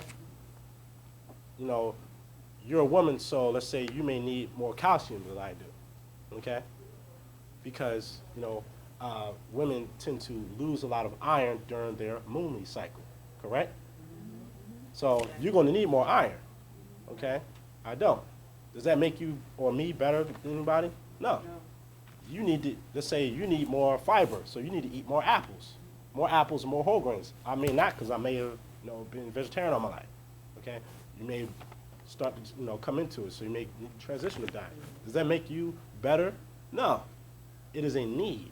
Okay, so some people may have more of affinity towards, say, Hebrew Israelite. Do your thing. Okay, some people may have more affinity towards Khemet. Do your thing. Okay, just because I may be into Khemet and this person is Hebrew Israelite, I'm not going to walk up to this person and say, oh, well, you're wrong. You need to, this comes from this and this comes from that. All right, if you have that conversation, that's fine. But I don't expect you to convert to what I'm doing. Okay, do your thing. Let's just all know where things come from and come together. Because Kemet is not the first civilization. Okay, Kemet has its roots in what we call equatorial Africa. Okay, as they say themselves. They tell you that. We don't, you can just read the text. All right? By virtue of the fact that the term for south and up is the same word. Up. Okay? Up south. All right? They call the land that you call, say, today, Ethiopia and Kenya and Uganda, they call that Kintu, which means placenta land. Okay? So, the roots of Kemet doesn't come from what we call Western Asia or Europe. If you want to know this, ask them themselves. If you want to know about the Phoenicians, why don't you ask them? What did you call yourself? They didn't say Phoenician. Ask them. Ask them, what did you call, what is Most High? They'll say El. Okay, and they'll tell you that, yes, we're also kinfolk to Kemet. In Kemet, they said air, we say El. It's the same word. Okay? Again, this is the eye, the all-seeing eye of Heru, the sun. This El is the sun. The sun and the moon and the stars are the energies that affect the earth and your mind and your body. Okay? And that's the sciences behind it. All right? So when we have people such as, Yeshua come and teach and saying things like, in the Lord's Prayer, how does the Lord's Prayer go? Who art in stars, sun, and moon. Hallowed be thy name. Yeah, hallowed be thy name. Sacred is the name. Okay? Thy kingdom come, thy shall be done on earth as it is in heaven. Okay? So, in that sense, he's still going back to our sciences. In this case, we'll say Kemetic science only because we're talking about that culture. Okay? So, I'm gonna try to do a 3D drawing. This is the pool, and you're looking at it. Okay? In the pool, you'll see a reflection, correct? You'll find this, in the temples in Kemet. It's still there now. Okay? That kingdom that should be done on earth as it is in heaven. That's why you see the reflection pool. To illustrate this concept. That's why Washington, D.C., they have the pool next to the monument. Okay? They say it's not a true Tekken, by the way. They tried to duplicate the science, but they couldn't. Because a true Tekken, or obelisk, is cut from a single stone. You go into the mountains and you cut it straight out and lift it up. Okay? Oh! Lift up. Okay? Lift up. Hold on. I'm not saying it's the same symbol, but just the idea. Lifting up, resurrecting. Okay? When, we'll come back to that. We'll come back. Okay. So, as above, so below. Okay? This is the science here. They say that Yeshua was a student in Kemet. Even when you read in Holy Cross, Circle 7, or if you read it in the Aquarian Gospel Peace, whatever one, it still says the same thing. He was a priest in Kemet, and he passed the 7 tests. Correct? Okay, 7 is a divine number. Okay? Whether you go to the Bible, either way, he studied in Kemet, or if you go to harder historical records, you have Yeshua ben Pendera, okay, a student of Yeshua ben Parachia, okay, and you get these references out of the Talmud, okay? They say that he was a student in Egypt, okay? And then was stoned to death and then crucified the day before the Passover, okay? This is like the harder historical records, you know, aside from the symbolism, okay? It's Kemetic science. Any questions?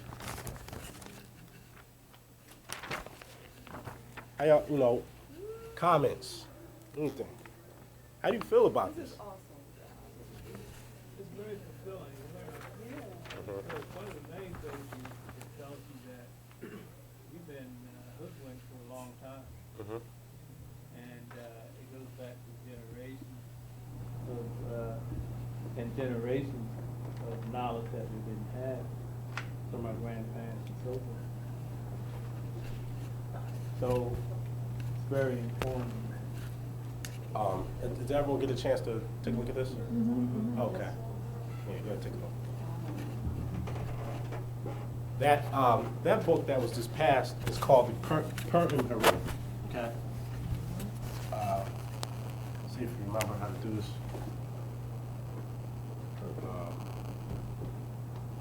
Where you?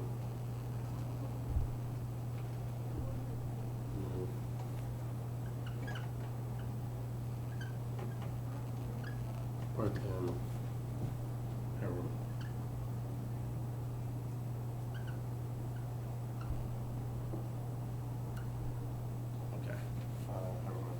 Okay. Reu, Nu, Pert, and Harum. The chapters for coming forth into the day, or coming forth into the light. Don't have the glyphs, but the other glyphs that go here, M. Ger. For a complete title, it is the chapters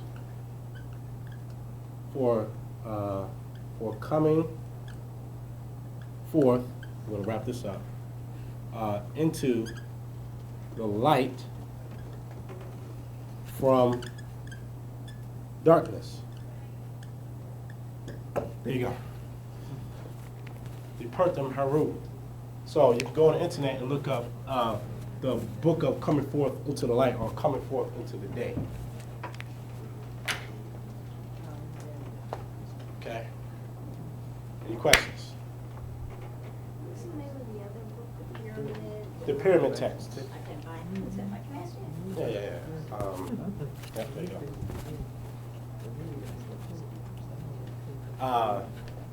Now, for this kind of research, you know, I would like to, you know, thank, you know, many of our elders who are living and who are our ancestors. People such as Dr. Ben Yakinen, Dr. Clark, Dr. Malachi Z. York, you know, Prophet Roger Ali, you know, Asa Hilliard, Jacob Carruthers, Joe Massey, Charles Finch, Ralph Ellis, Drusilla Dungy Houston, you know, all these people read information, you know, which, you know, was able to get this understanding here. Yes. I read about a Tibetan book of the dead. Mm-hmm. Is it a different major difference? I've never read the Tibetan. I've seen it. I only heard about it. But I've never actually read it.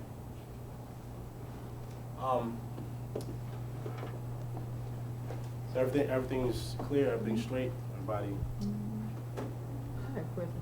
I heard that when the people migrated from and left different areas, let's say that some of the Egyptians left with their culture and with the hieroglyphics, and they went east. Let's say they went to what we call China today, and took the civilization and started another, I guess, branch over there, maybe about 5,000 or 6,000 years ago. Even before that, now, according to, say, Ivan Van Sertima, Luca Rashidi, you know, you have migrations that start to occur about 150,000 years ago, okay, out of what we call Africa, that area, according to Ivor Sertima and Renuka Rashidi, and about like 90,000 years, you know, you have what they call diminutive blacks as the term that they use, okay, or us, basically, in other words. In the first Chinese dynasty, they called the Shang dynasty, which was us. Okay. Okay, Shang dynasty. All right. So yes, that is right. You know, but see, even here, you know, like, you know, too big. Make it smaller. You know, you have people migrating out, going this direction. I mean, before Khemet had his dynasties, before all that, you had people coming out, going this direction. You had people inhabiting here, had people going here, going here. They had people selling over, okay, being in these areas. You know, or they were a little bit closer. They already came over. All right. We were already here, all over. Okay, so whatever name you want to use is still us anyway. Okay, and then, you know, Khemet, because he kept the records, is why it's very important, because he kept the record, and you got the concept still sitting there, and you can't erase it. Okay. My question was, do you believe that there was one land mass in the beginning?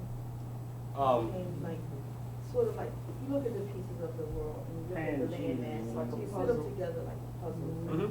Before all this earthquakes and Before that, water and all that. at one point it was together. Yeah. Right together. Yeah. So, and the earth is round, so it's one land mass, and then it's broken apart. So, well, the reason I said it is that we're saying that this started in Africa, that started in Africa, but this is Africa right here. Yeah. Where we are. Now, The land is just moved over. yeah, now, again, you know, even with that, we have to make sure we be clear, because, you know, most people, when you say this is Africa, they're like, huh? You know, and we have to be careful not to say, you don't know nothing, you know, this is Africa, and you be like, huh? Okay? You have to let them know that it was one landmass, and the term Africa wasn't used back then. Right. Anyway, you know, honestly, before words like Amexem, Asia, Africa, and all that, we had languages before that. These are just words that are used later still. Okay? So, you know, yes, this was, you know, closer over here and might have walked over, sailed over, whatever the case be. One way or other, it's still us, whatever. Okay? So we have to make sure we say things are clear. You know, you can't say to someone who is just starting out, this is Southwest Asia, which you call Africa, because you're associating Asia with here. Okay? When you say the term Asiatic, you know, you may come across an unconscious person who might say something like, well, ik means something like, or ish, like Jewish, or like, you know, like Jewish. You know, you're not really a Jew, you're kind of like bluish green. Okay? They're going to look at that. If you're saying Asiatic, you know, you mean something like Asian? You know? So I'm not saying it as an attack, but knowing how people might, you know, twist it. So we would have to make sure that we be clear about it. Because you may go into a Kemetic text, and someone may translate a word.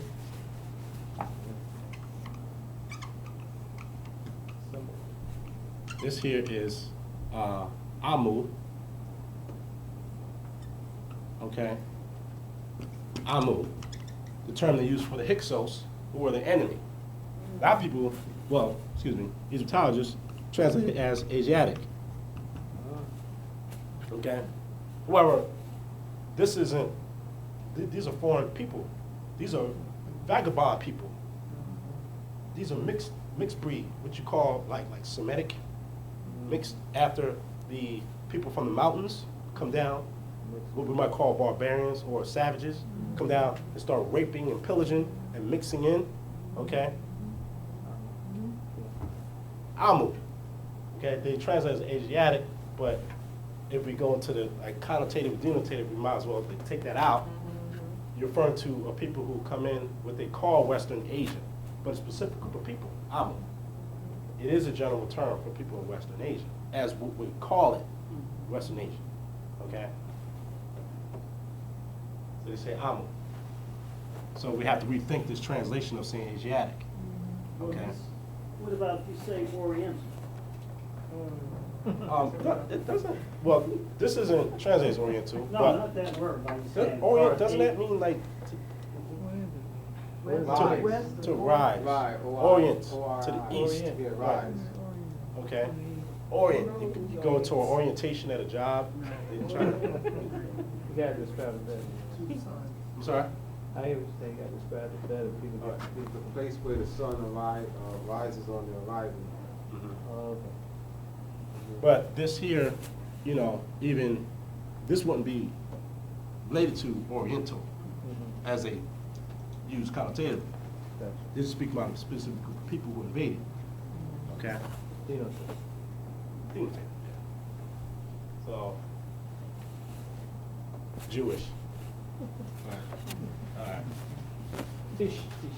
All right. All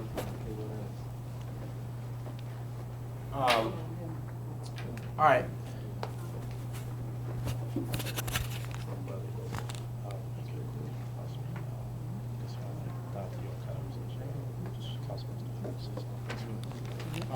We'll have a quick announcement. I wanted to thank the brother for inviting me out today. He did a great job. I just wanted to cross-reference some things and expound upon some of the things that he spoke upon. My name is Senjeti Ray, and since this is etymology class, since this is etymology class, we're dealing with the origin or the root. I just wanted to stress the importance for us as a people to go back to our roots. And we have to focus on two things. History, which is basically his story. Okay? Then we have what is called mystery. And when you look at the word mystery, you see my story, or our story. Okay? When they speak of ancient Khemet, which is properly referred to as Tamaray, because as the brother so eloquently explained, there was civilization before Khemet.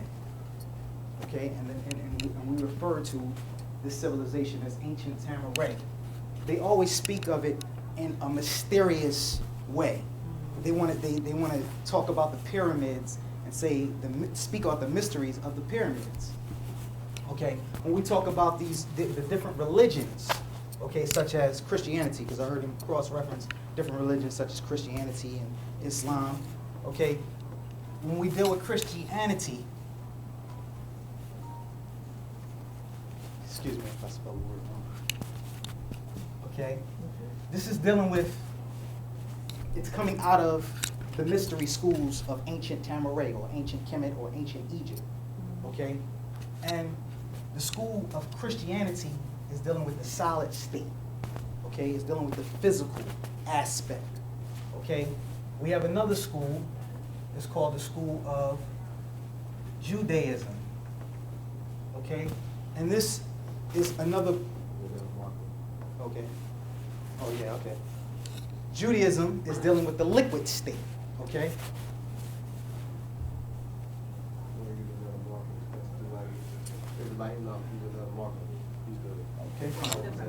Different color. Okay, and then we have a religion that is very prominent in this day and time called Islam. Okay? And that's dealing with the gaseous state.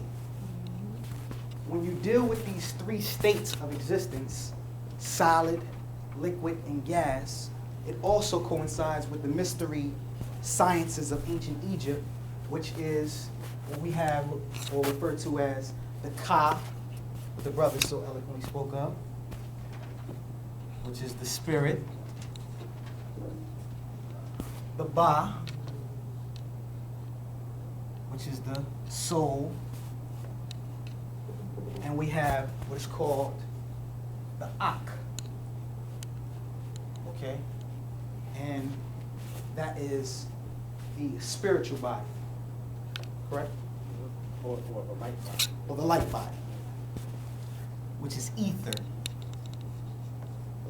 okay? And the physical body is Khat. We got the physical body, K-H-A. See, so when they speak of Jesus, who the brothers explained to you earlier, would be Jesus in Egypt would be equivalent to Haru or Heru.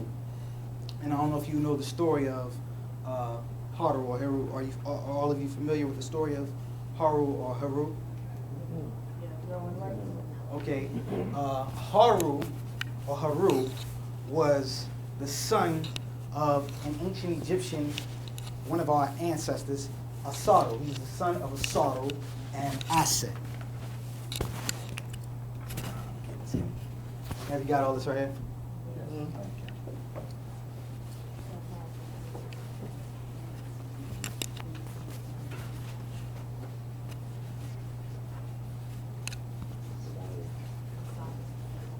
Okay, yeah. He's also referred to as Osiris. And the brother was speaking of the Lord's Prayer. When they speak, we know that the Bible is broken up into two languages, Greek and Hebrew. Okay, so the word that they use for heaven, okay, is oranos in Greek. When he says, "Our Father who art in heaven," and oranos is dealing with Orion. I'm spelling it wrong. Orion.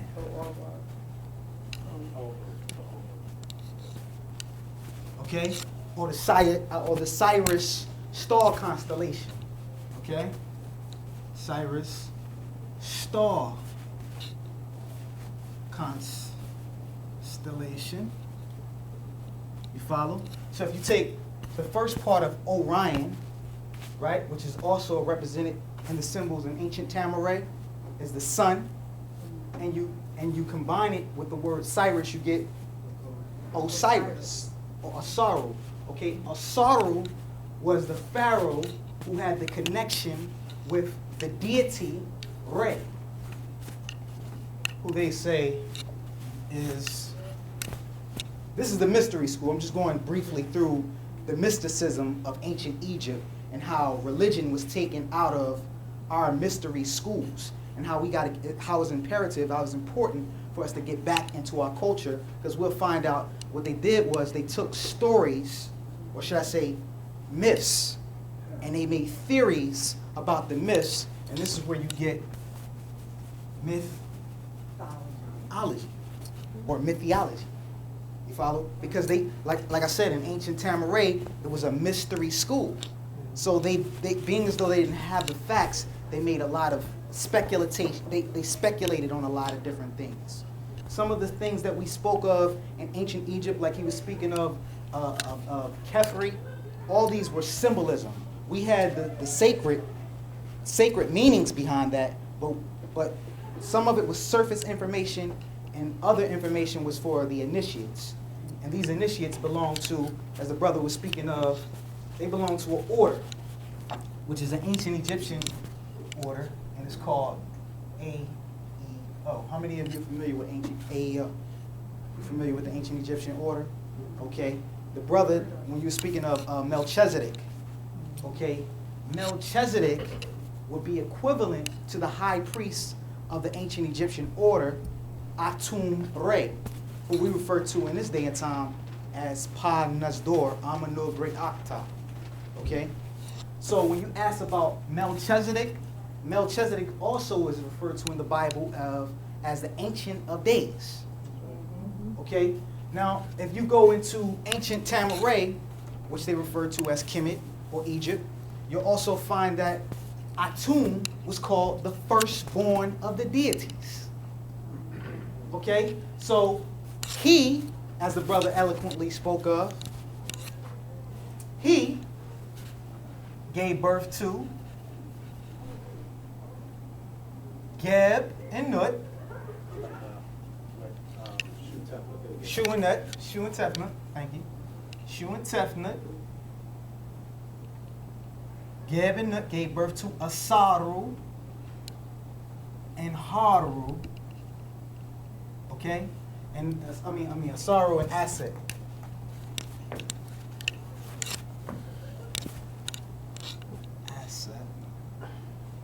Who they refer to as Isis, and Asaru and Asset gave birth to Horus.